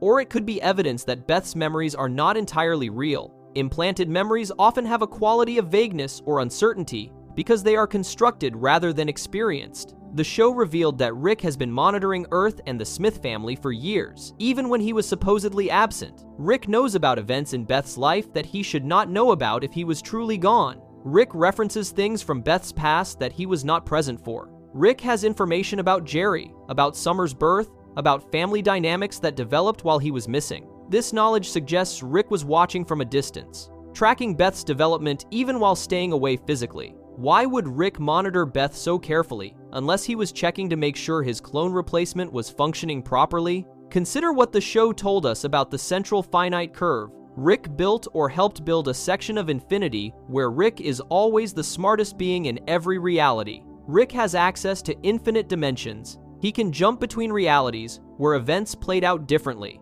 This means Rick could have found a dimension where Beth developed normally, cloned that healthy Beth, and replaced his own damaged Beth with the stable version from another dimension. The clone would not even be from Rick's original timeline. She would be a Beth from a different reality altogether, making her even less connected to Rick's original daughter. Think about how Rick treats Beth compared to how he treats the rest of the family. Rick is cruel to Jerry, dismissive of Summer, and controlling with Morty, but Rick is afraid of Beth in subtle ways. Rick avoids confronting Beth directly. Rick manipulates situations so Beth does not get too angry at him. Rick seems terrified of Beth discovering certain truths. In the episode where Beth almost leaves Jerry, Rick actively works to keep them together even though he hates Jerry. Why would Rick want Beth to stay in an unhappy marriage unless Rick needs Beth distracted and focused on domestic problems rather than asking difficult questions about her past? The Space Beth storyline becomes even more suspicious when you consider the possibility that both Beths are clones.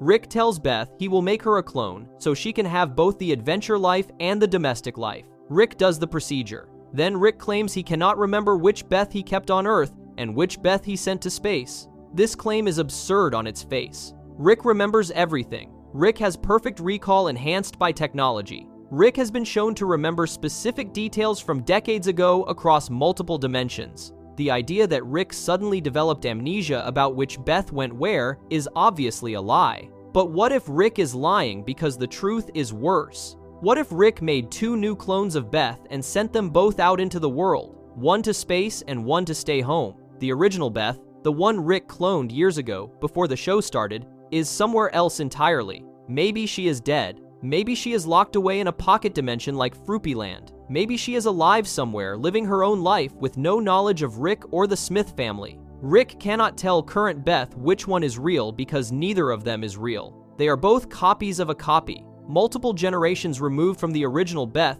who disappeared decades ago. Look at how the 2 Beths behave after the split. Both Beths adapt to their new situations remarkably quickly. Space Beth becomes a badass space adventurer within months. Domestic Beth continues her normal life without much disruption. Neither Beth seems particularly traumatized by the revelation that she might be a clone. They both just accept this reality and move on. For someone discovering they might not be real, both Beths are suspiciously well-adjusted. Unless somewhere deep in their programming, they already knew. Unless being a clone is not new information, but rather confirmation of something they always suspected on a subconscious level. The show established that clones can sometimes tell they are clones. In various episodes, characters figure out they are not the original version of themselves. Memories feel wrong. Experiences do not quite add up. There is an uncanny valley effect to living someone else's implanted memories. Beth has always seemed slightly disconnected from her own life.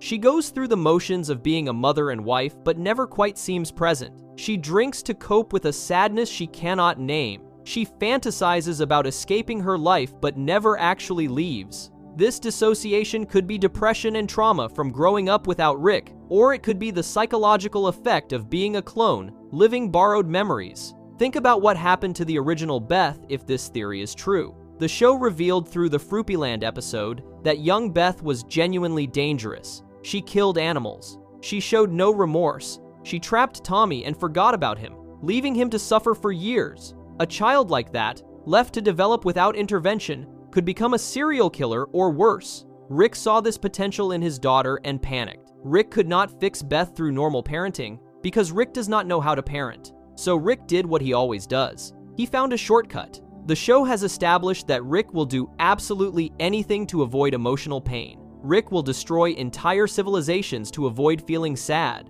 Rick will abandon his family rather than face his failures. Rick will manipulate reality itself to create situations where he does not have to deal with consequences. Killing or disposing of his own daughter and replacing her with a more manageable clone is exactly the kind of horrible solution Rick would choose. It solves the immediate problem while creating infinite guilt and trauma that Rick can drink away and ignore. Look at the specific ways Rick sabotages Beth's life throughout the series. Rick keeps Beth married to Jerry, even though Beth is miserable. Rick prevents Beth from pursuing her dreams. Rick creates situations that force Beth to stay dependent on him. This makes sense if Beth is a clone that Rick needs to monitor and control. Rick cannot let Beth become too independent or too successful, because independent Beth might start asking questions. Successful Beth might have the resources to investigate her own past. Rick keeps Beth trapped in mediocrity for a reason. The show revealed that Rick has specific equipment for making and storing clones. Rick's garage contains clone vats, genetic sequencers, and consciousness transfer devices. This equipment did not appear recently. Rick has been working with cloning technology for decades based on how advanced and refined his methods are. The Space Beth cloning procedure went perfectly, with no complications. This suggests Rick has done this exact process many times before. He has the clone creation down to a science because he has been practicing for years. Consider the evidence from Rick's backstory. The show confirmed that Rick lost his wife and possibly his original Beth in some timeline. The fake memory Rick showed the Galactic Federation had another Rick killing Diane with a bomb. Later episodes suggested this memory had truth to it, even though Rick made it up for the interrogation. Rick experienced massive loss early in his life. This loss drove him to invent the portal gun and travel dimensions. But what if Rick found a dimension where his family was alive and tried to integrate himself into that timeline? What if our Beth is not Rick's original daughter at all, but rather a replacement from another dimension that Rick then cloned again when problems emerged? The show keeps emphasizing that identity is fluid and copies can be just as valid as originals. Rick has been replaced by clones. Morty has been replaced. The entire Smith family died and got replaced in the Cronenberg episode. The show treats this replacement as tragic but also somewhat normal in a multiverse with infinite versions of everyone. Both Beths living simultaneously is just an extension of this theme, but the show stops short of asking the deeper question. If clones are indistinguishable from originals, and Rick has been making clones for decades, how many layers of replacement are we actually seeing? Think about what this means for Beth's entire existence. If Beth is a clone of a clone, her whole life is based on false memories. Her childhood never happened to her. Her relationship with Rick is not real, because Rick is not her actual father. Her children are not really her children. Beth is a constructed being living someone else's life. The existential horror of this realization would destroy most people. But Beth never has this realization because Rick has made sure she cannot. Rick controls the information. Rick controls the memories. Rick controls who knows what. The show has given us all the pieces. Rick has perfect cloning technology. Rick left Beth right when she was showing disturbed behavior. Rick monitored the family from a distance for decades. Rick came back at a specific time for specific reasons. Rick created two Beths and claims not to know which is real. Rick expresses guilt about Beth that goes beyond normal bad parenting. Rick keeps Beth controlled and dependent. Every piece of evidence points to Rick having replaced Beth years ago, and then replacing her again with the Space Beth scenario. The show will never confirm this directly, because confirming it would make Rick irredeemably evil. But the canonical evidence supports the theory completely. Both Beths we see are clones. The real Beth, Rick's actual daughter, has been missing since before the show started, and Rick is the only person who knows what really happened to her. Before we move on, make sure to subscribe if you're enjoying this breakdown. Moving on to Jerry Smith. With the theory that there's a multiversal council of Jerrys from realities where he's actually the smartest being alive, Jerry Smith is treated as the stupidest character in Rick and Morty. He is weak, pathetic, unemployed, and completely useless in every adventure. Rick hates Jerry with a burning intensity that goes beyond normal contempt. The show presents Jerry as the ultimate loser, the baseline for incompetence against which everyone else is measured. But when you actually examine Jerry's survival rate, his inexplicable luck, and the specific ways Rick reacts to him, a strange pattern emerges. The show keeps proving that Jerry should not be able to survive the situations he survives. Jerry should have died dozens of times across the series, but he keeps living through impossible scenarios.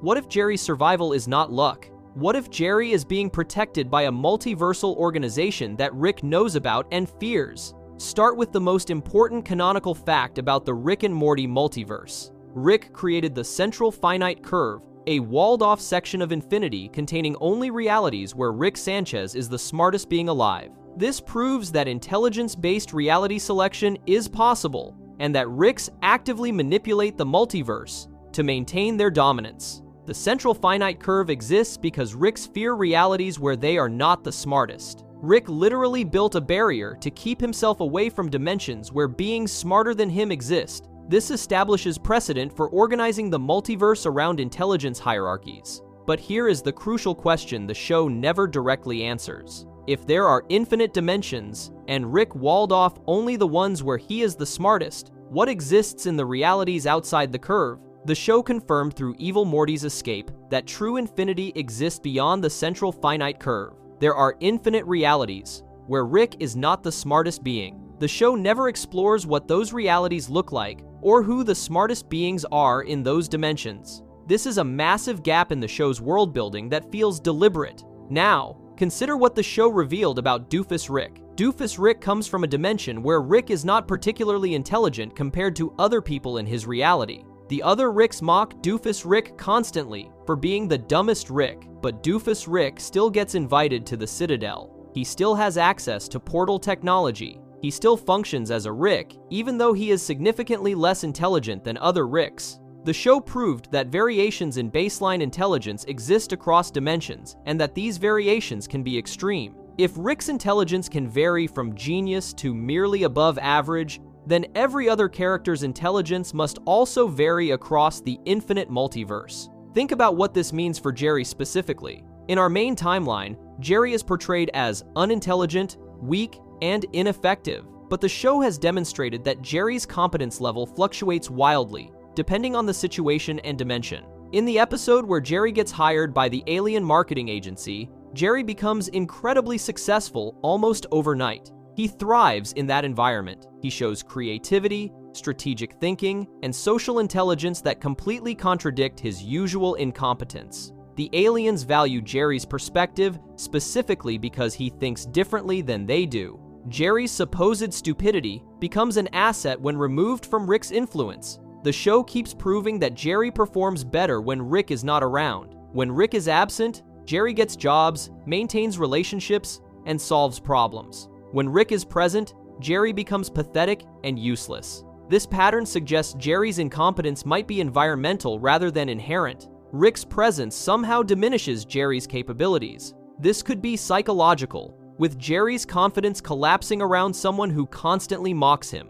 Or it could be something more deliberate. What if Rick is actively suppressing Jerry's abilities because Rick knows what Jerry could become in the right circumstances? Look at how Rick treats Jerry compared to how Rick treats other people he considers stupid. Rick is dismissive of most humans. He thinks almost everyone is beneath him intellectually. But Rick's hatred of Jerry is personal and intense in ways that go beyond normal contempt. Rick actively works to destroy Jerry's confidence. Rick sabotages Jerry's employment opportunities. Rick tries to break up Jerry and Beth's marriage multiple times. Rick invests significant time and energy into making Jerry's life miserable. Why would the smartest man in the universe dedicate so much attention to tormenting someone he claims is irrelevant? The show established through the Council of Ricks that multiversal organizations of the same character can exist and operate across dimensions. The Council of Ricks formed to protect Rick interests across infinity. They built the Citadel to house thousands of Ricks and Mortys.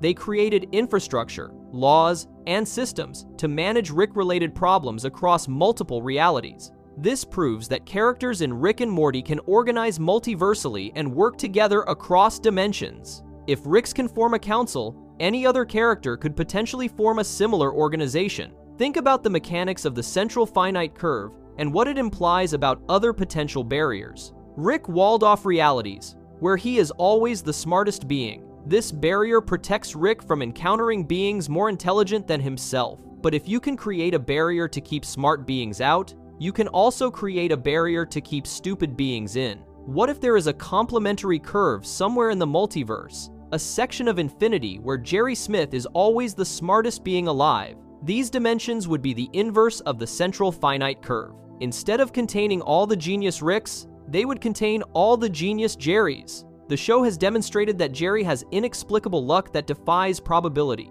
Jerry survives situations that should absolutely kill him. In the Jerry Bory episode, Jerry is left in daycare with hundreds of other Jerrys. And despite complete chaos and dangerous situations, he survives. In multiple adventures where Jerry gets dragged along, he lives through cosmic threats, alien attacks, and reality-breaking scenarios that kill more capable characters. Jerry's survival rate is statistically impossible unless something is protecting him. Luck this, consistent stops being luck and starts being intervention. Look at the specific episode where the family's memories get wiped, and they wake up with no context. Jerry immediately assumes he is the leader and most important person. Jerry creates an elaborate fantasy where he is a secret agent or hero. This delusion comes from somewhere. Jerry's brain defaults to believing he is special and important, even when he has no memories to support this belief. What if this delusion is not entirely false? What if somewhere deep in Jerry's multiversal consciousness, he knows there are versions of himself that are actually important and powerful?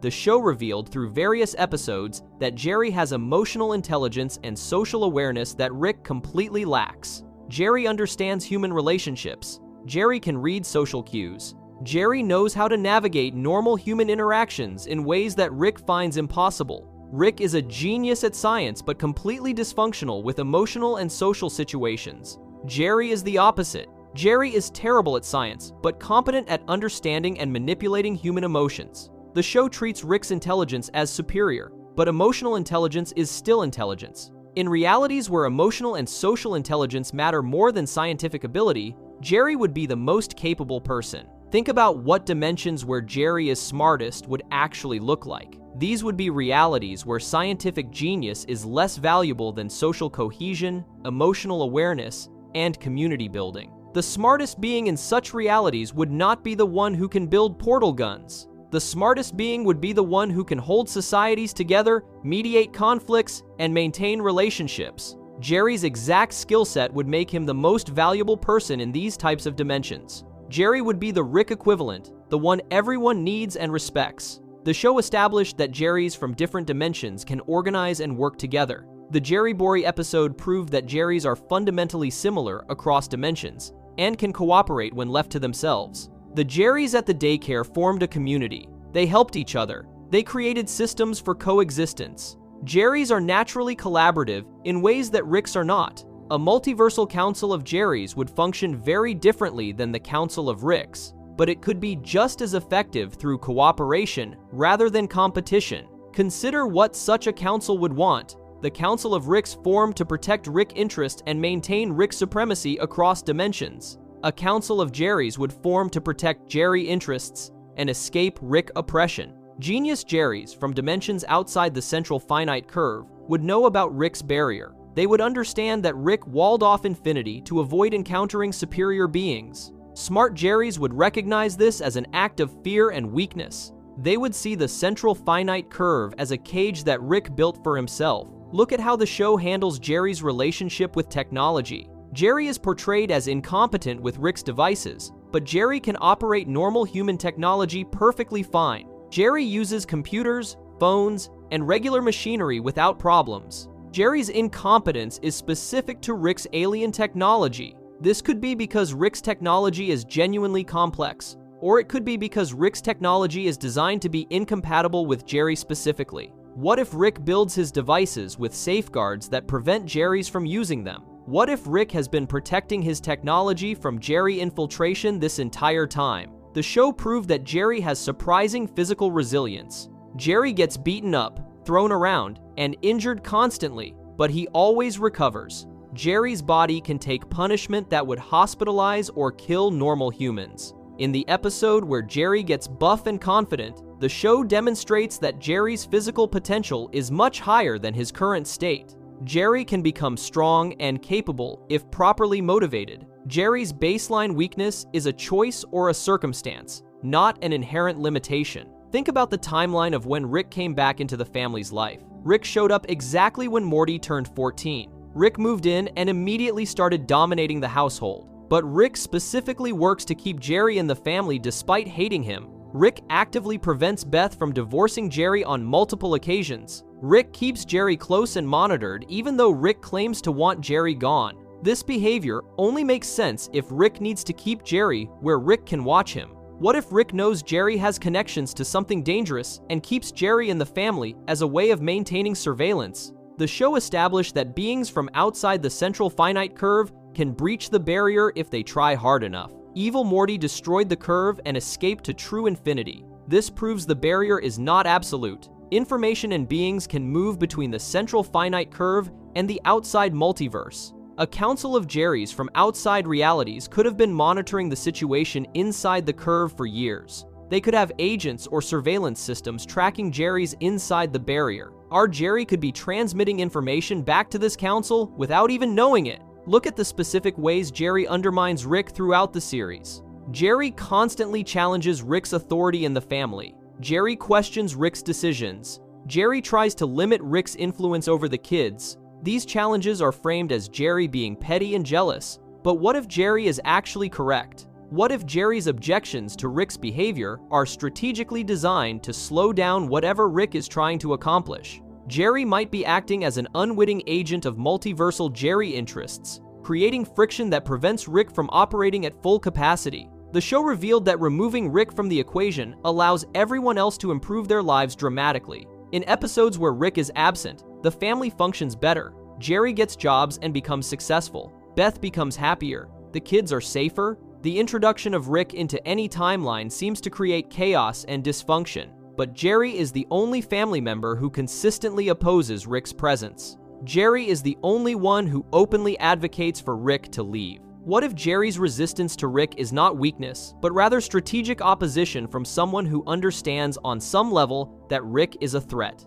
Think about what a council of Jerrys would do if they encountered the central finite curve. Smart Jerrys would recognize that Ricks trapped themselves in a limited section of infinity. They would understand that Rick's barrier makes Ricks predictable and containable. The Council of Ricks thinks they are safe inside their curve, but they are actually trapped in a box of their own making. A Council of Jerrys could be using the central finite curve as a containment system, keeping all the dangerous Ricks in one place, while the rest of infinity remains free of Rick interference. The show has demonstrated that Jerry's incompetence might be weaponized. In the episode where Jerry teams up with Rick, Jerry's bumbling actually saves them in several situations. Jerry's inability to follow Rick's plans creates unexpected outcomes that work in their favor. Jerry's stupidity becomes a form of chaos that even Rick cannot predict or control. If this incompetence is deliberate rather than natural, Jerry would be an incredibly effective counter to Rick's planning and intelligence. You cannot outsmart someone who does not follow any logical pattern. Look at how other Ricks treat Jerry across different episodes.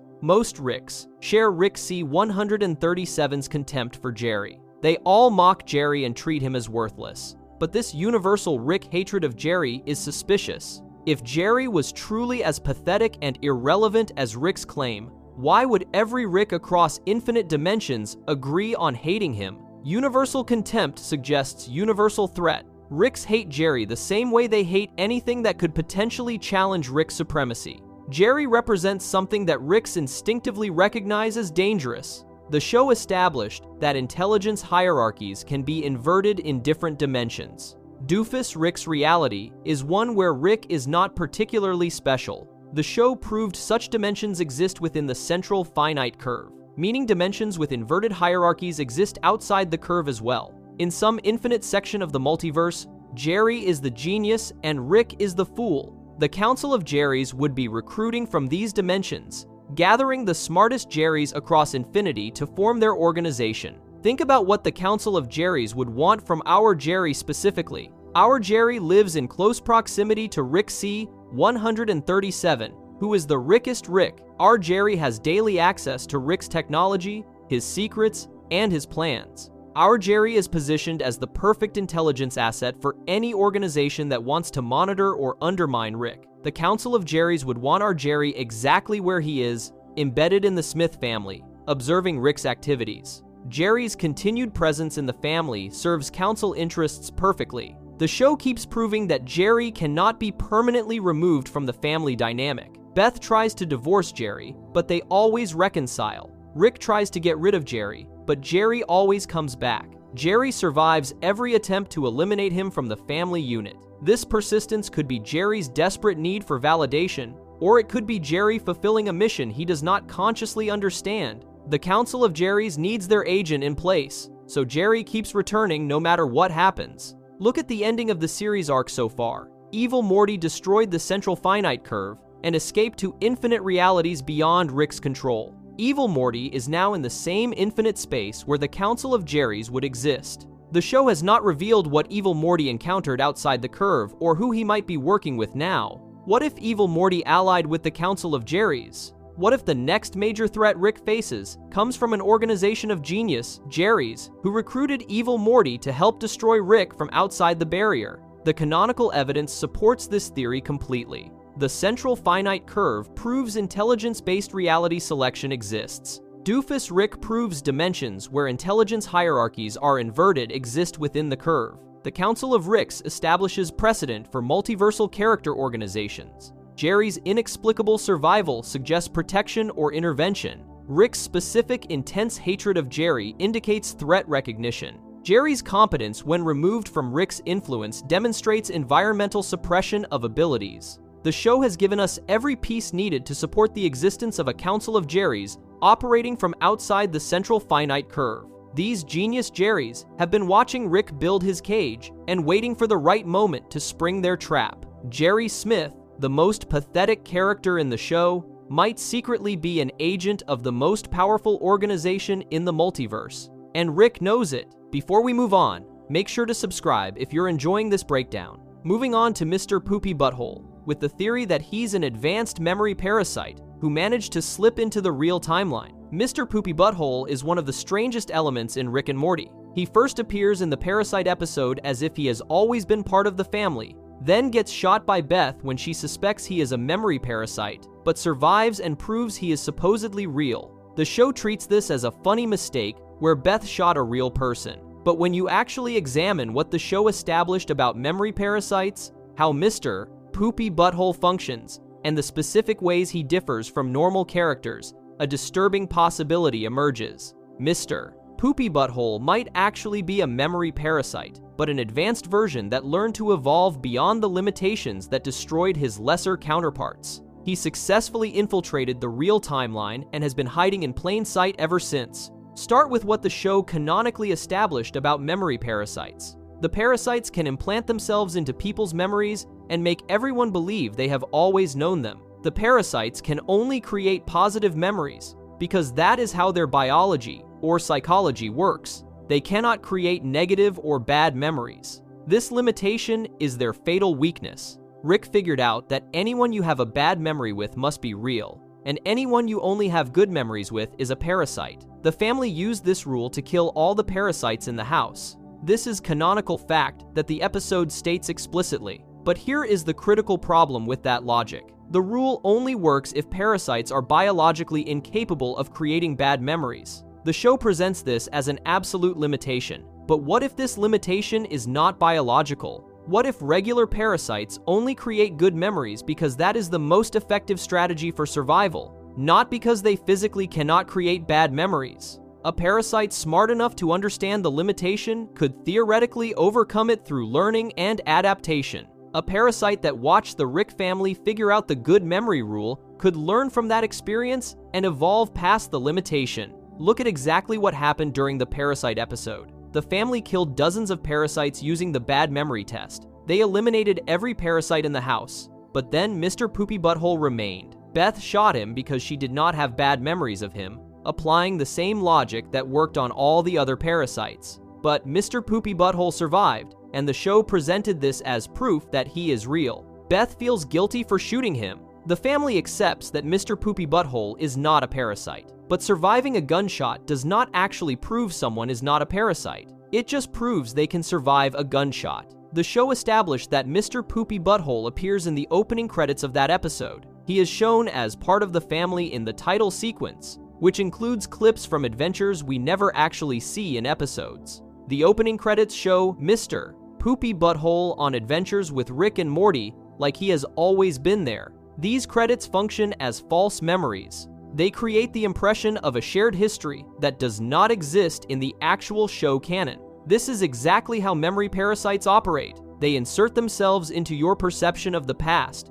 and make you believe they were always present. Think about what memories the family has of Mr. Poopy Butthole before the Parasite episode. The show never depicts any actual shared history between Mr. Poopy Butthole and the family before the Parasite incident. Every memory of Mr. Poopy Butthole that the family might have would be implanted during the Parasite invasion. The show presents Mr. Poopy Butthole as someone who was always around, but there is zero evidence of this in episodes before the Parasite episode. Mr. Poopy Butthole has no established backstory. He just appears fully formed, as if he has always existed in their lives. The show revealed that other parasites could take various forms. Cousin Nikki, Uncle Steve, Reverse Giraffe, Photography Raptor, and dozens of others all manifested as different types of beings. Some looked human, some looked like animals, some looked completely alien. The parasites could shapeshift or manifest as whatever form worked best for infiltration. Mr. Poopy Butthole's strange appearance as a small yellow humanoid creature is not evidence against him being a parasite.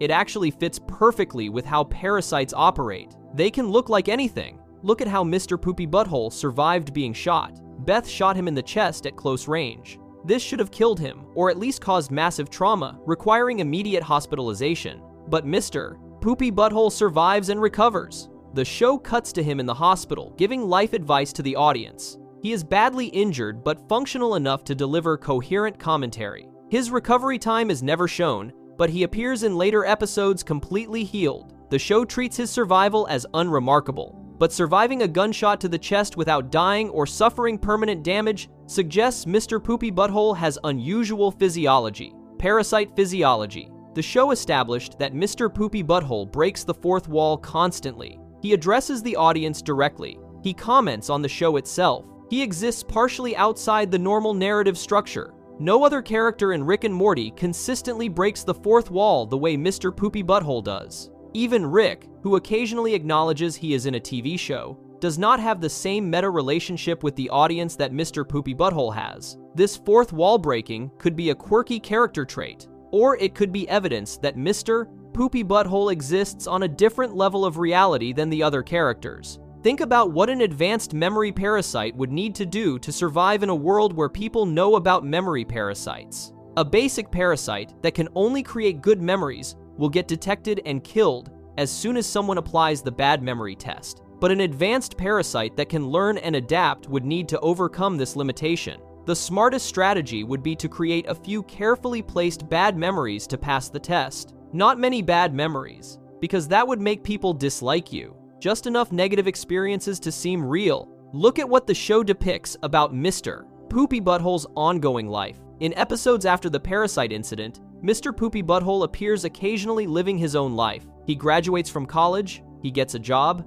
he has relationships, he struggles with depression. The show presents all of this as evidence that Mr. Poopy Butthole is a real person with his own existence. But notice what is missing from these updates. Mr. Poopy Butthole is never actually integrated into the Smith family's life. He does not go on adventures with Rick and Morty. He does not visit the house. He does not interact with the family as an actual friend would. Mr. Poopy Butthole exists in parallel to the family, not as part of it. The show established that memory parasites need hosts to survive. The parasites infiltrate groups and feed off the positive emotional energy of believing you have good relationships. But what happens to a parasite after its cover is blown? After the parasite episode, everyone knows memory parasites exist and knows the test to identify them. Any new parasite trying the same trick would get caught immediately. An advanced parasite would need a new strategy. The perfect strategy would be to survive the initial purge, prove you are supposedly real by getting shot and living, and then maintain distance so you never have to create many new memories. Think about why Mr. Poopy Butthole stays away from the family. The show presents this as Mr. Poopy Butthole living his own life and dealing with his own problems. But staying away serves another purpose. It prevents the family from developing new memories of him. If Mr. Poopy Butthole spent lots of time with the Smiths after the parasite episode, they would build up genuine history together. They would have real experiences and real memories, both good and bad. But by staying distant, Mr. Poopy Butthole keeps his relationship with the family frozen in the past. All their memories of him remain from the period when parasites were actively infiltrating their minds. The show revealed through post-credit scenes that Mr. Poopy Butthole talks directly to the audience about waiting for new episodes. He comments on production schedules. He discusses behind-the-scenes aspects of making the show. He exists as a bridge between the fictional world of the show and the real world of the audience. This unique position suggests Mr. Poopy Butthole is not bound by the same narrative rules as other characters. He can move between layers of reality that other characters cannot access. This metatextual existence is exactly what an evolved memory parasite would develop, the ability to exist partially outside the story itself. Look at how Rick treats Mr. Poopy Butthole throughout the series. Rick does not bring Mr. Poopy Butthole on adventures. Rick does not seek him out. Rick barely acknowledges his existence. But Rick also does not try to kill him or explicitly state he is real. Rick occupies a neutral position regarding Mr. Poopy Butthole that differs from how Rick treats everyone else. Rick either needs people or tries to eliminate them, but Rick leaves Mr. Poopy Butthole alone in a way that suggests careful avoidance. What if Rick suspects Mr. Poopy Butthole is a parasite but cannot prove it and has decided the safest option is to monitor him from a distance? The show established that parasites spread through physical contact or proximity. During the parasite episode, new parasites kept appearing because they were multiplying through contact with the family. But after the purge, no new parasites appear. The infection is supposedly eliminated completely, except Mr. Poopy Butthole remains. If Mr. Poopy Butthole is an advanced parasite, he would need to suppress his reproductive capabilities to avoid detection. He cannot spawn new parasites because that would expose him. He has to exist as a singleton, the last survivor of his kind hiding among humans. Think about the specific way Mr. Poopy Butthole's memories work. The family believes they have always known Mr. Poopy Butthole, but these memories come from nowhere. The show provides no explanation for where Mr. Poopy Butthole came from, how he met the family, or why he is part of their friend group. There is no origin story. He simply exists in their memories as if he has always been there. This is identical to how the other memory parasites operated. The difference is that Mr. Poopy Butthole successfully created at least one bad memory or survived long enough for a natural bad memory to occur. The show revealed that Beth feels guilty about shooting Mr. Poopy Butthole. This guilt is important because guilt is a negative emotion. Beth has a bad memory associated with Mr. Poopy Butthole now. She shot him and nearly killed him. This memory is traumatic and negative, but this bad memory came after the parasite test, not before. During the actual test, Beth only had good memories of Mr. Poopy Butthole, which is why she suspected him. The bad memory was created by the test itself when Beth shot him. An advanced parasite could plan for this.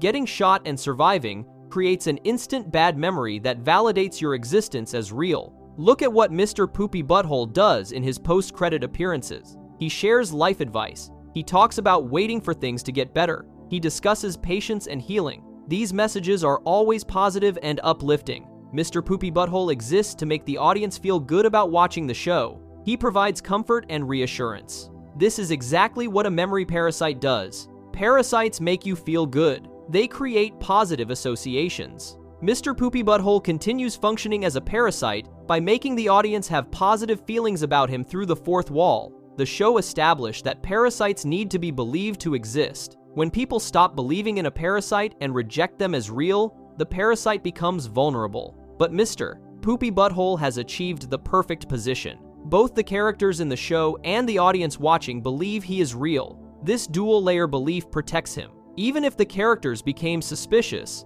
the audience's acceptance of him as a real character would maintain his existence. Mr. Poopy Butthole has achieved meta-level protection through audience investment in his realness. Think about why an advanced parasite would choose to evolve the way Mr. Poopy Butthole has. Regular parasites are aggressive. They multiply rapidly and infiltrate as many hosts as possible. This strategy works short-term but leads to detection and extermination. An advanced parasite would recognize that slow, careful infiltration is more sustainable. One parasite maintaining low-level contact with a host family while existing primarily in a metatextual space is safer than dozens of parasites actively infiltrating daily life. Mr. Poopy Butthole represents parasitic evolution toward long-term survival over short-term reproduction. The show keeps Mr. Poopy Butthole at exactly the right distance to maintain ambiguity. He appears just often enough to remind the audience he exists and is supposedly real, but not so often that the show has to develop his character or integrate him into the ongoing narrative. This careful balance feels deliberate. The show wants to maintain the question of whether Mr. Poopy Butthole is real without ever definitively answering it. This perpetual ambiguity serves the parasite's survival. As long as people are uncertain, they cannot take decisive action against him. Look at the specific moment when Beth shoots Mr. Poopy Butthole. Beth is desperately trying to figure out who is real and who is a parasite. She has just killed multiple parasites. She is in a heightened emotional state. Beth applies the bad memory test to Mr. Poopy Butthole and realizes she only has good memories. So she shoots him. But notice what happens in that moment. Mr. Poopy Butthole does not fight back. He does not defend himself. He does not argue or try to prove he is real before she shoots. He just accepts being shot. An innocent person would protest or defend themselves. But a parasite executing a plan to create a bad memory would accept being shot as part of the strategy.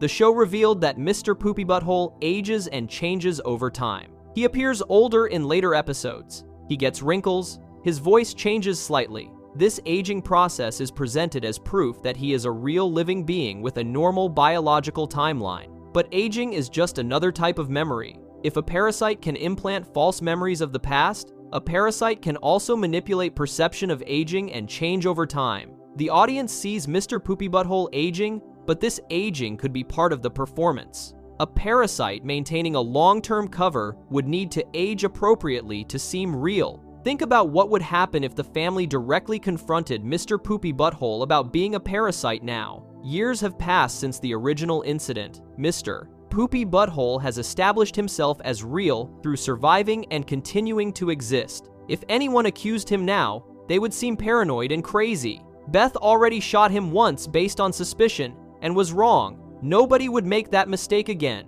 Mr. Poopy Butthole has achieved perfect protection through the passage of time. The longer he exists unchallenged, the more impossible it becomes to question his reality. The show has given us every piece of evidence needed to support this theory. Memory parasites are real and can infiltrate minds perfectly. Mr. Poopy Butthole appeared during a parasite invasion with no prior established existence. He survived the parasite test through getting shot and living. He breaks the fourth wall in ways no other character does. He maintains careful distance from the family while claiming to be their friend. He exists primarily in metatextual space outside normal narrative flow. Rick treats him with suspicious avoidance rather than acceptance. His memories with the family all come from the parasite infection period with no prior history. He continues to function as a positive emotional presence for both characters and audience. The canonical evidence points to Mr. Poopy Butthole being an advanced memory parasite that learned from the failure of his lesser counterparts.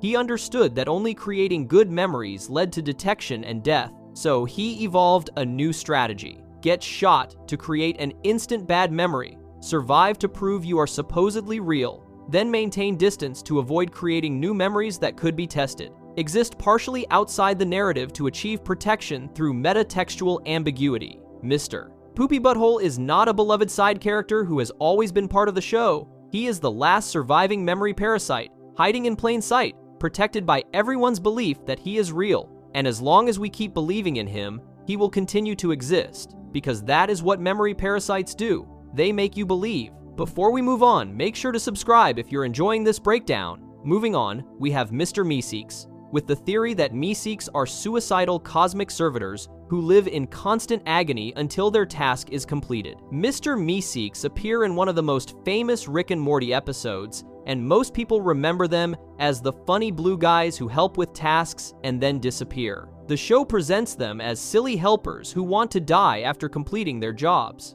But when you actually listen to what Mr. Meeks say about their own existence, examine how they behave when forced to live longer than intended, and think about the implications of the Meeks box as a device, a much darker picture emerges. Mr. Meeks are not quirky helpers. They are cosmic beings trapped in a state of constant torture, and every second they exist is agony. Rick knowingly summons sentient creatures into hell every time he presses that button. Start with what the show explicitly states in canon. Mr. Meeks directly tell us that existence is pain. This is not interpretation or theory. A Meeks looks at the camera and says, "Existence is pain to a Meeks," as a clear statement of fact. The show confirms, through dialogue, that being alive causes Meeks active suffering. They are not neutral about existence. They are not bored by it. They experience their own consciousness as painful. Every moment a Meeks is alive, that Meeks is suffering. The show tells us this directly and repeatedly throughout the episode.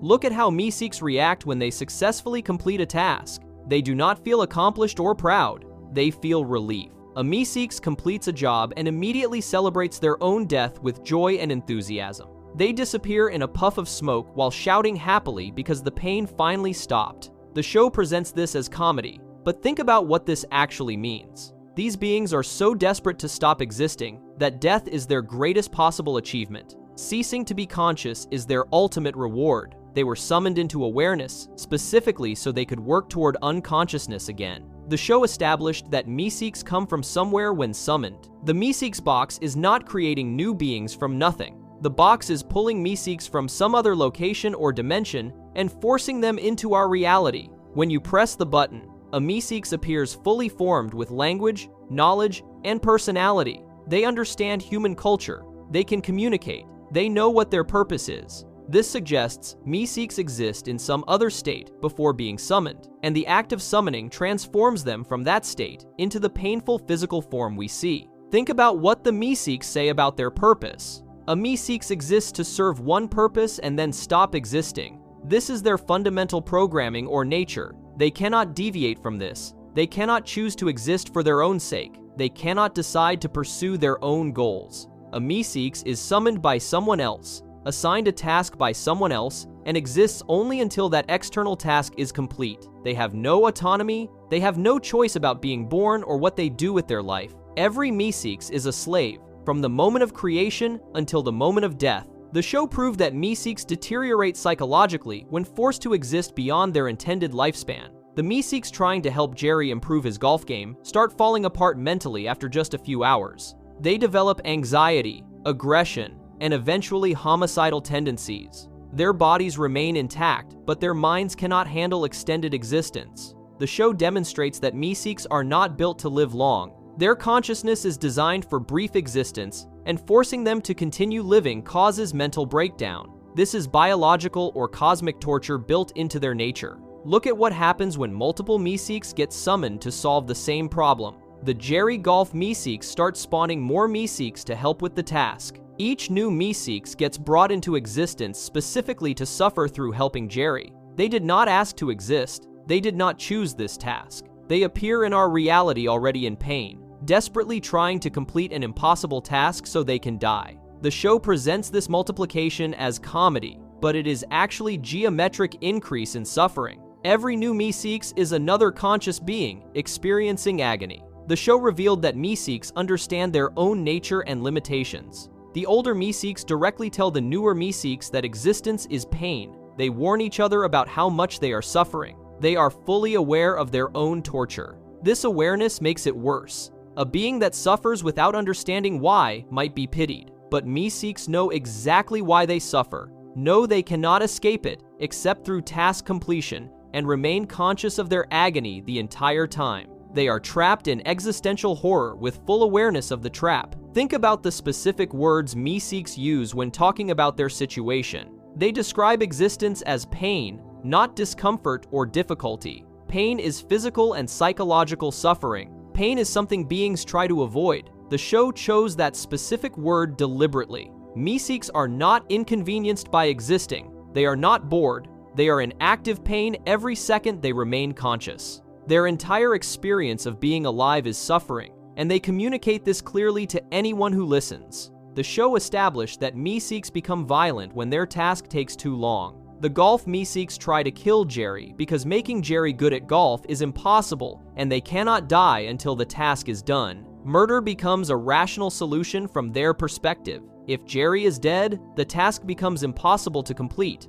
which might free them. Or completing the task through Jerry's death might count as success. The Meeks are so desperate to stop existing that they are willing to kill the person who summoned them. This is not malice. This is desperation from beings in constant agony. Look at how casually Rick and the family use the Meeks box. They press the button without hesitation. They summon Meeks for trivial tasks like opening jars or making them popular at school. Nobody in the family shows concern about what they are doing to the Meeks. Nobody asks if the Meeks are okay with being summoned. The family treats Meeks like tools or appliances, not like sentient beings who explicitly state they are suffering. The show presents this casual cruelty as normal and acceptable because the family either does not understand or does not care about Meeks suffering. The show proved that Rick knows exactly what Meeks are and what summoning them means. Rick created or acquired the Meeks box. Rick understands the technology and biology involved. Rick left the box at home knowing the family would use it. Rick deliberately gave his family access to a device that summons suffering beings for trivial tasks. This is not an accident or oversight. Rick chose to make Meeks available for household use, despite knowing what existence means to them. This makes Rick directly responsible for every moment of pain every summoned Meeks experiences. Think about where Meeks exist before being summoned. The box pulls them from somewhere. They do not appear randomly. The show suggests the box contains or accesses Meeks from some other dimension or storage space. This means there is a place where Meeks exist in some other form, and the box transforms them into their painful physical state. The show never explains if Meeks are conscious in their pre-summoned state. If they are conscious, they exist in constant fear of being summoned into pain. If they are not conscious, then summoning creates consciousness specifically to torture it. The show established that Meeks have distinct personalities despite being functionally identical. Each Meeks has slightly different mannerisms and ways of speaking. They develop individual relationships with each other. The golf Meeks have disagreements and arguments, showing they have different opinions and thought processes. This proves Meeks are not mindless drones. Each one is a unique individual consciousness experiencing its own personal suffering. Summoning a Meeks is not like turning on a machine. It is creating a unique person who will suffer until they die. Look at the ethical implications of the Meeks box from any moral framework. If you press a button and a being appears that tells you existence is pain, the ethical response is to stop pressing the button. Using the box is knowingly creating suffering. The family knows Meeks are in pain because Meeks tell them directly. The family uses the box anyway because Meeks are useful. This is exploitation of suffering beings for convenience. The show treats this as comedy, but the actual mechanics are horror. The show revealed through the Jerry golf subplot that some tasks are impossible to complete. Jerry is fundamentally bad at golf and cannot improve significantly, no matter how much help he receives. Asking Meeks to make Jerry good at golf is asking them to achieve something that cannot be done. This traps the Meeks in permanent existence. They cannot die because the task cannot be completed, but they cannot stop trying, because that is their nature. The show demonstrates that using the Meeks box for impossible tasks creates immortal suffering beings who will exist in agony forever. Think about what happens if a Meeks gets assigned a task with ambiguous completion criteria. When has someone become popular enough? When is a jar opened sufficiently? When is 2 strokes knocked off Jerry's golf game versus lucky shots? The vagueness of some tasks means Meeks might not know when they have actually completed their purpose. They might continue existing and suffering because they cannot be certain they are done. The show presents tasks as simple and clear, but real-world task completion is often ambiguous. This ambiguity extends suffering unnecessarily. The show established that Meeks can communicate and reason with their summoners. They can explain problems, they can suggest solutions, they can negotiate about task parameters. This communication ability proves Meeks are intelligent and self-aware. They are not following simple programming. They understand context, can adapt strategies, and make complex decisions. This level of intelligence combined with constant suffering means Meeks are probably more aware of their own torture than beings with less cognitive ability would be. Their intelligence makes their situation worse. Look at how the show frames Meeks' existence philosophically. Meeks are beings whose entire purpose is to cease existing. They are born to die. Their success is measured by how quickly they can stop being conscious. This is cosmic horror disguised as comedy. The show created a species whose fundamental nature is suicidal desperation. Meeks cannot enjoy existence because existence is definitionally painful for them. They cannot pursue happiness or meaning because their only meaning is task completion leading to death. The show proved that Meeks are capable of experiencing a range of emotions beyond just pain. The golf Meeks show frustration, anger, fear, and hope.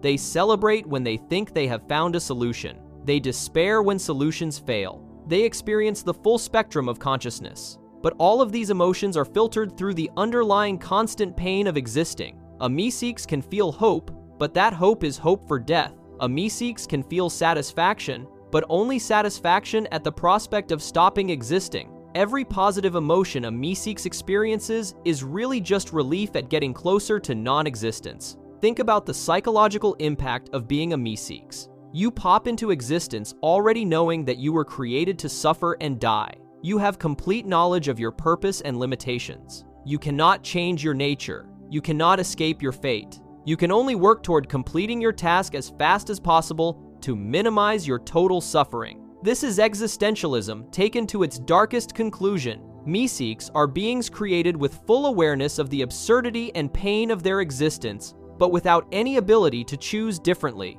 The show revealed that Meeks are theoretically immortal if their task is never completed. The golf Meeks exist for hours when normally they would exist for minutes. They could potentially exist for days, months, or years if stuck with an impossible task. The show presents this as a breakdown and crisis, but it also proves Meeks bodies can survive indefinitely. They are not like mayflies with short biological lifespans. They can live as long as necessary. This means their suffering is not naturally limited by death. They can be trapped in agony, essentially forever, if conditions are wrong. Look at what summoning Meeks says about the summoner's character. Rick using the Meeks box makes sense because Rick is established as someone who does not care about causing suffering if it serves his purposes. Rick would absolutely use a device that tortures beings if that device is useful to him, but the rest of the family using the box reveals something darker. Beth, Jerry, Summer, and Morty all summon Meeks, despite hearing them say, "Existence is pain." The family chooses convenience over preventing suffering. They are willing to torture sentient beings to avoid minor inconveniences. The show established through the Meeks episode that the device is designed for simple tasks. The instructions likely indicate Meeks should be used for quick, easy jobs, but the family ignores these limitations. Jerry asks a Meeks to fundamentally change his personality and skill at golf. Summer asks a Meeks to make her popular, which requires changing complex social dynamics. These are not simple tasks. The family is misusing the device by assigning tasks that will take longer and cause more suffering. The show presents this misuse as the family being stupid, but it is also the family being cruel. Think about whether Meeks consent to their summoning and service. The show never depicts Meeks refusing a task or negotiating terms. A Meeks appears and immediately accepts whatever they are told to do. This could mean Meeks are biologically or magically compelled to serve. They have no choice about accepting tasks. They are slaves who cannot refuse their masters. Or Meeks might technically be able to refuse, but choose not to because refusing would extend their existence. Either way, Meeks cannot meaningfully consent to the work they do. They are coerced by their own nature. The show proved that multiple Meeks can exist simultaneously working on different tasks. The family summons several Meeks for different jobs in the same episode. Each of these Meeks is suffering independently. The total amount of suffering in the world increases with each button press. If a Meeks experiences constant pain while existing, then 10 Meeks experience 10 times as much total pain. The Meeks box is a suffering multiplication device. Every use creates more aggregate torture in the universe. Look at the moments when Meeks successfully complete tasks. They disappear instantly with expressions of joy and relief. There is no transition. One moment they exist in pain, the next moment they do not exist at all. The show presents this as happy ending, and from the Meeks perspective it is.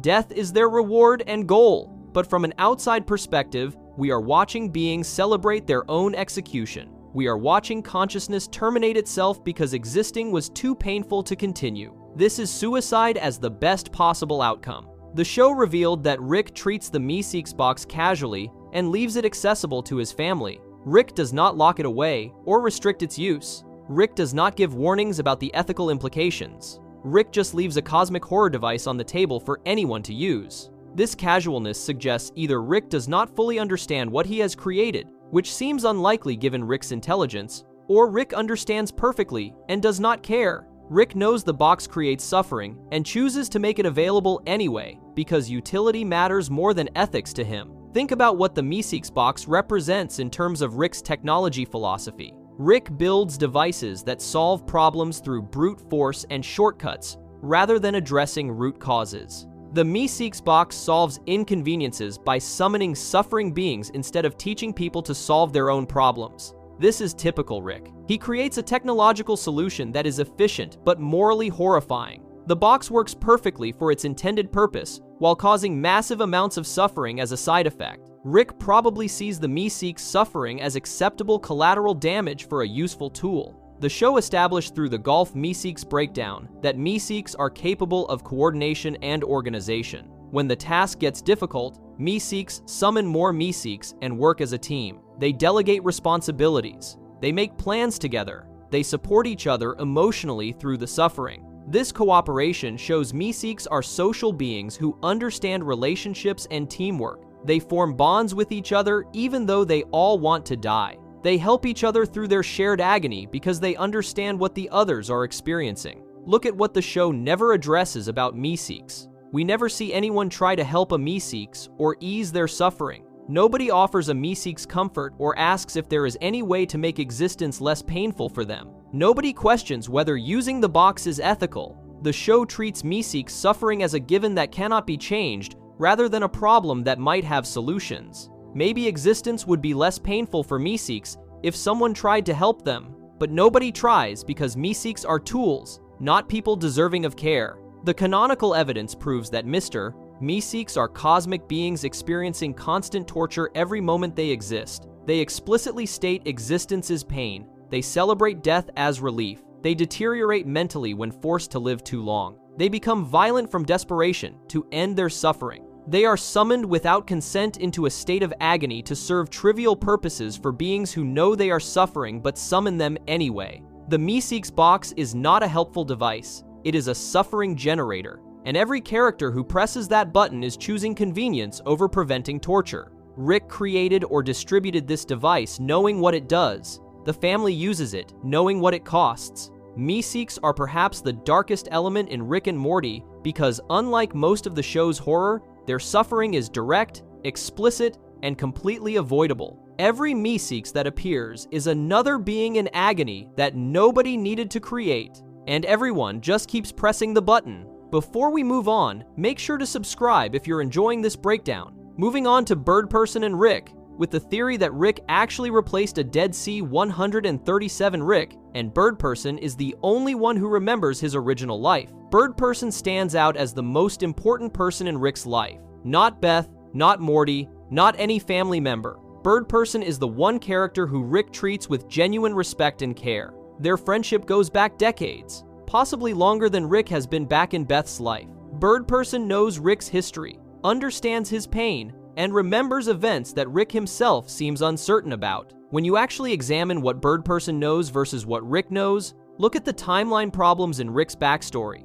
and consider how Rick C-137 differs from other Ricks. A strange possibility emerges. Rick C-137 might not be the original Rick from Dimension C-137. The real Rick C-137 might have died years ago, and our Rick replaced him. Bird Person is the only person alive who knows the truth about which Rick this actually is. Start with the most basic timeline problem that the show keeps avoiding. Rick abandoned Beth when she was around 5 years old. He disappeared for decades. The show confirmed Rick missed Beth's entire childhood, her teenage years, her marriage, and the birth of her children. Rick was completely absent, but there is a photo in Bird Person's house showing Rick holding baby Morty. This photo is physical evidence that Rick was present when Morty was an infant. The timeline does not work. If Rick left when Beth was 5, he would not be around 30 years later when Beth had Morty. Unless the Rick in that photo is not the same Rick who left when Beth was 5.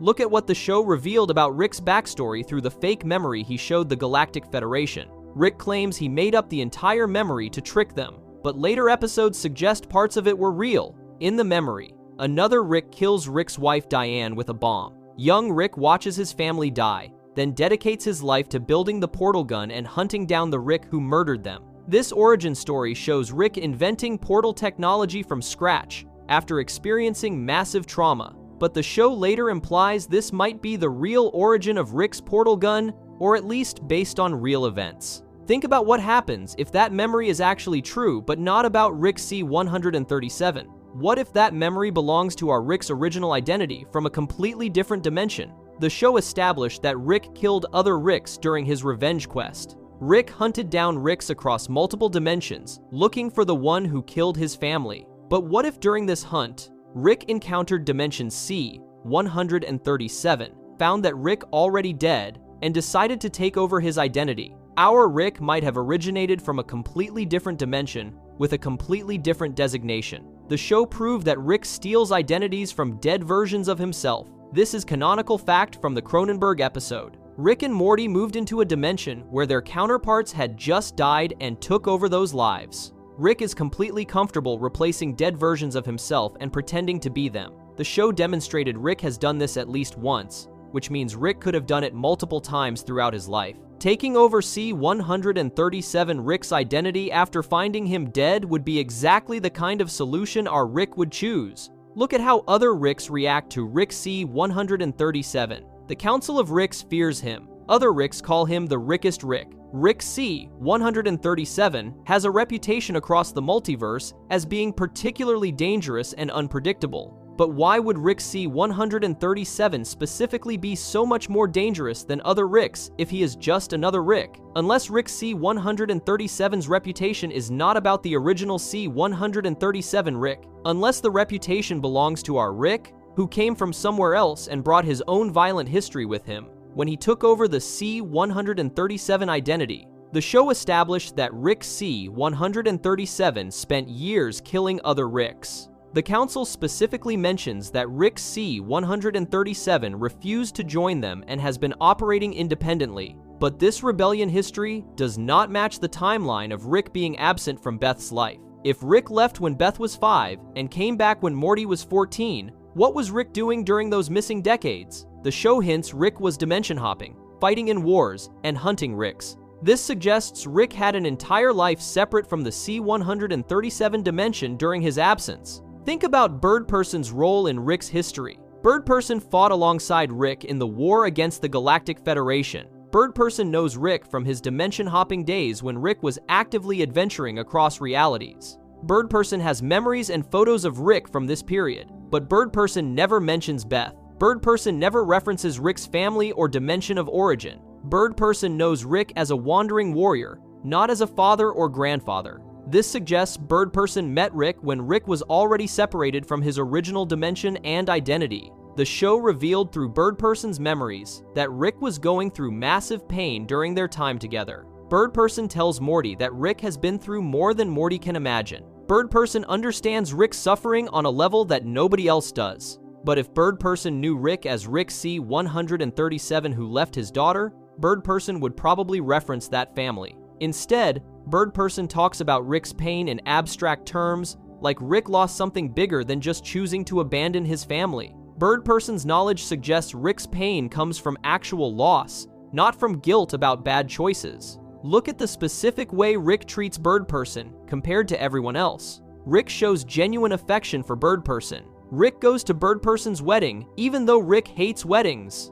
Rick gets visibly upset when Birdperson gets shot. Rick works to save Birdperson after he becomes Phoenix Person. Rick's emotional investment in Birdperson is extreme compared to how Rick treats everyone else, including his own family. Why would Birdperson specifically be so important, unless Birdperson represents Rick's real history and identity? The show established that Rick lies constantly about his past. Rick makes up memories. Rick misdirects when asked direct questions. Rick hides information from everyone, including his family. But Rick does not lie to Birdperson. When Rick talks to Birdperson, Rick is more honest and vulnerable than he is with anyone else. Rick lets Birdperson see his pain. Rick trusts Birdperson with information he would never share with Beth or Morty. This complete trust suggests Birdperson knows things about Rick that would destroy Rick's current life if revealed. Think about what Birdperson says at his wedding. Birdperson describes Rick as his best friend who has been through things that would break most beings.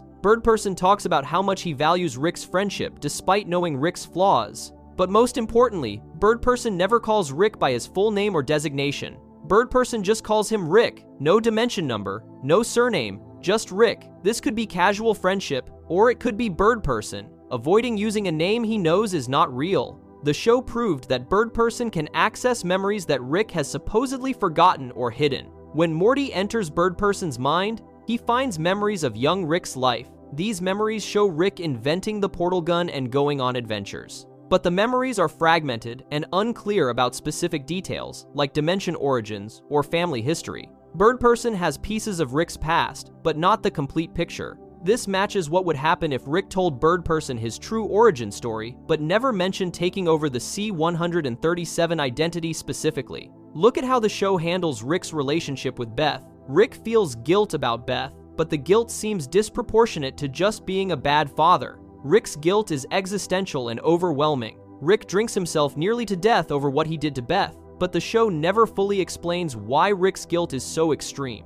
Abandoning your daughter is bad, but Rick's level of self-destruction suggests something worse. What if Rick's guilt comes not from abandoning C-137 Beth, but from replacing her actual father after he died? Rick took over a dead man's life and pretended to be Beth's real father when he is actually an imposter. The show established that Rick has perfect memory technology. Rick can record memories, replay them, and verify their accuracy. Rick could easily check his own memories to confirm his identity and history, but Rick never does this. Rick never proves to anyone, including himself, that he is actually Rick C-137. Rick just claims the designation and nobody questions it. This avoidance of verification suggests Rick might not want to examine his memories too closely, because doing so would reveal he is living under a stolen identity. Think about what would have happened to the original Rick C-137. The show never depicts what happened to him. If another Rick killed his family with a bomb like in the fake memory,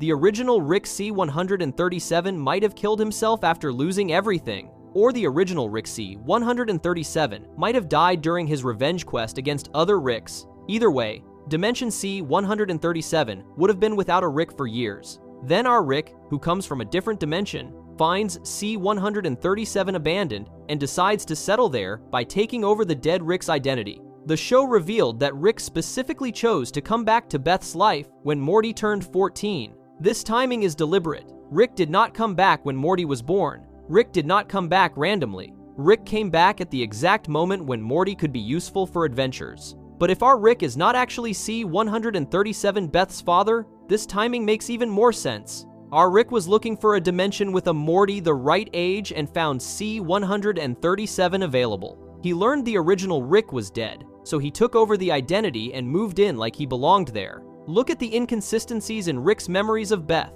Rick has memories of young Beth in Fruppyland and creating devices for her, but Rick's memories feel vague and uncertain. When Rick talks about Beth's childhood, he references broad events but lacks specific emotional details that a real parent would remember. Rick knows facts about Beth but does not seem to have deep parental memories. This could be because Rick's memories of Beth are partially constructed from information he gathered about C-137 Beth rather than actual lived experiences. The show established that different Ricks have different relationships with their Beths across dimensions. Some Ricks abandoned their families. Some Ricks stayed. Some Ricks lost their families to tragedy. The variation is infinite. Our Rick could have come from a dimension where he had a completely different relationship with his Beth, or where his Beth died young like in the fake memory. Taking over C-137 Rick's identity gave our Rick a chance to have the family relationship he lost in his original dimension. Think about why Bird Person would keep Rick's secret if he knows the truth. Bird Person values loyalty and friendship above social rules. If Rick told Bird Person that he took over a dead Rick's identity to have a second chance at family, Bird Person would understand. Bird Person watched Rick suffer for years. Bird Person knows Rick's pain is real. Bird Person would support Rick finding happiness even if it means living under a false identity. Keeping Rick's secret would be an act of friendship and protection. The show revealed that Rick fears Bird Person learning certain truths. When Bird Person becomes Phoenix Person and works for the Federation, Rick is terrified. Rick knows Phoenix Person has access to all of Bird Person's memories, including memories about Rick. Rick works desperately to free Bird Person from Federation control. This desperation could be about saving a friend, or it could be about preventing the Federation from accessing information Bird Person knows that would expose Rick's true identity. Look at what happens when Rick encounters the Federation in later episodes. The Federation knows Rick C-137 by reputation. They have files on him. They know he is dangerous. But the Federation's information about Rick C-137 seems to start from when Rick began his rebellion against Ricks and the Federation. The Federation does not have detailed records of Rick C-137's early life or original dimension.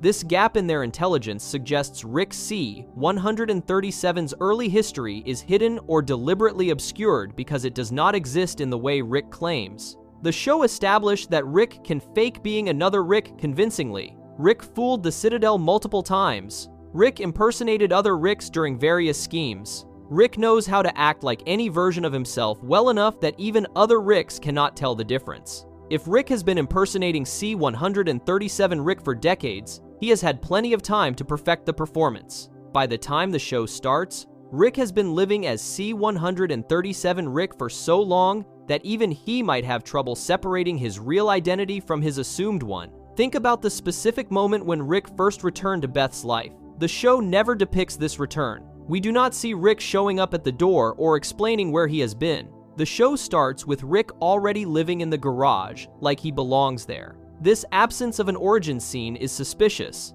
If Rick had a normal reunion with Beth, the show would probably depict it for dramatic value, but showing Rick's return would require explaining details that would reveal problems with his story. Easier to skip it completely and start the show in media res. The show proved that Rick remembers more than he admits. Rick references events he supposedly was not present for. Rick knows family history he should not know if he was truly absent for decades. Rick has information about Beth's childhood that only someone living in the house would know.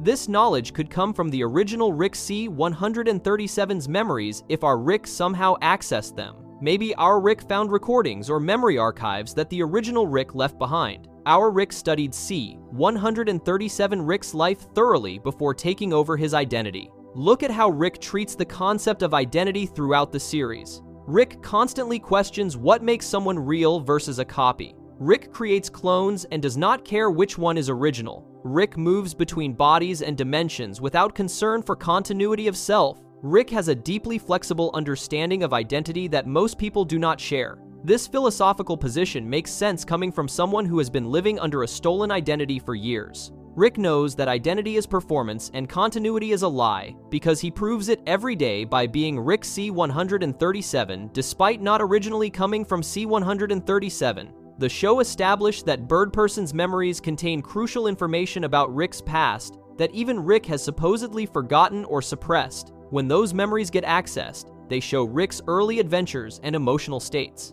But the memories are incomplete and fragmentary. Important context is missing. Key details are vague. This fragmentation could be natural memory decay, or it could be the result of Bird Person only knowing parts of Rick's story. Bird Person knows our Rick's real origin, dimension, and identity, but Bird Person does not know everything about what happened to the original C-137 Rick. Think about what it means that Rick C-137 is called the Rickest Rick. This title suggests Rick C-137 embodies Rick nature more perfectly than other Ricks. But how would one Rick be more Rick than another if they all come from the same baseline? Unless Rick C-137's extra Rickness comes from having more Rick experiences. Our Rick lived his original dimension's life, then took over C-137 Rick's life, effectively doubling his Rick experiences. He has been Rick twice, in two different dimensions, with two different families and histories. This accumulated Rick experience makes him more Rick than Ricks, who only lived in one dimension. The show revealed through multiple episodes that Rick is running from something in his past. Rick drinks to forget. Rick avoids certain topics. Rick gets angry when questioned about his history. This evasion makes sense if Rick is hiding a fundamental lie about his identity. Every conversation about the past risks exposing that Rick C-137 is not actually from C-137. Beth might ask a question that the real C-137 Rick would know the answer to, but our Rick does not. Rick has to constantly monitor himself to maintain the deception.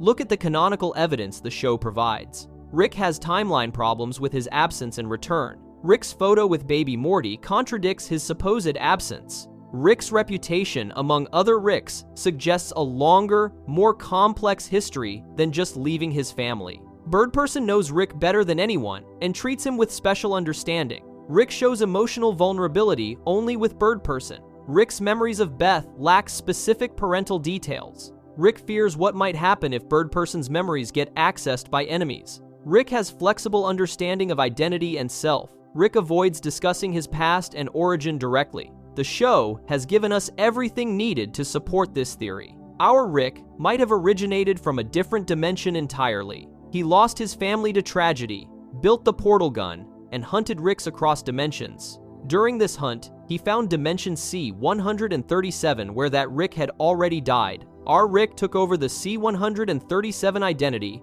and eventually returned to C-137 Beth's life to have a second chance at family. Bird Person knows the truth because Rick told him during their adventures together. Bird Person keeps the secret out of loyalty and understanding of Rick's pain. Nobody else knows because Rick has successfully maintained the deception for decades. Beth thinks Rick is her real father. The audience thinks Rick C-137 comes from C-137, but the truth is buried in Bird Person's memories and in Rick's deepest secrets. Rick C-137 is an identity our Rick stole from a dead man. And Bird Person is the only person alive who knows which Rick this really is and where he actually comes from. If you enjoyed the video, make sure to subscribe and I'll see you in the next video.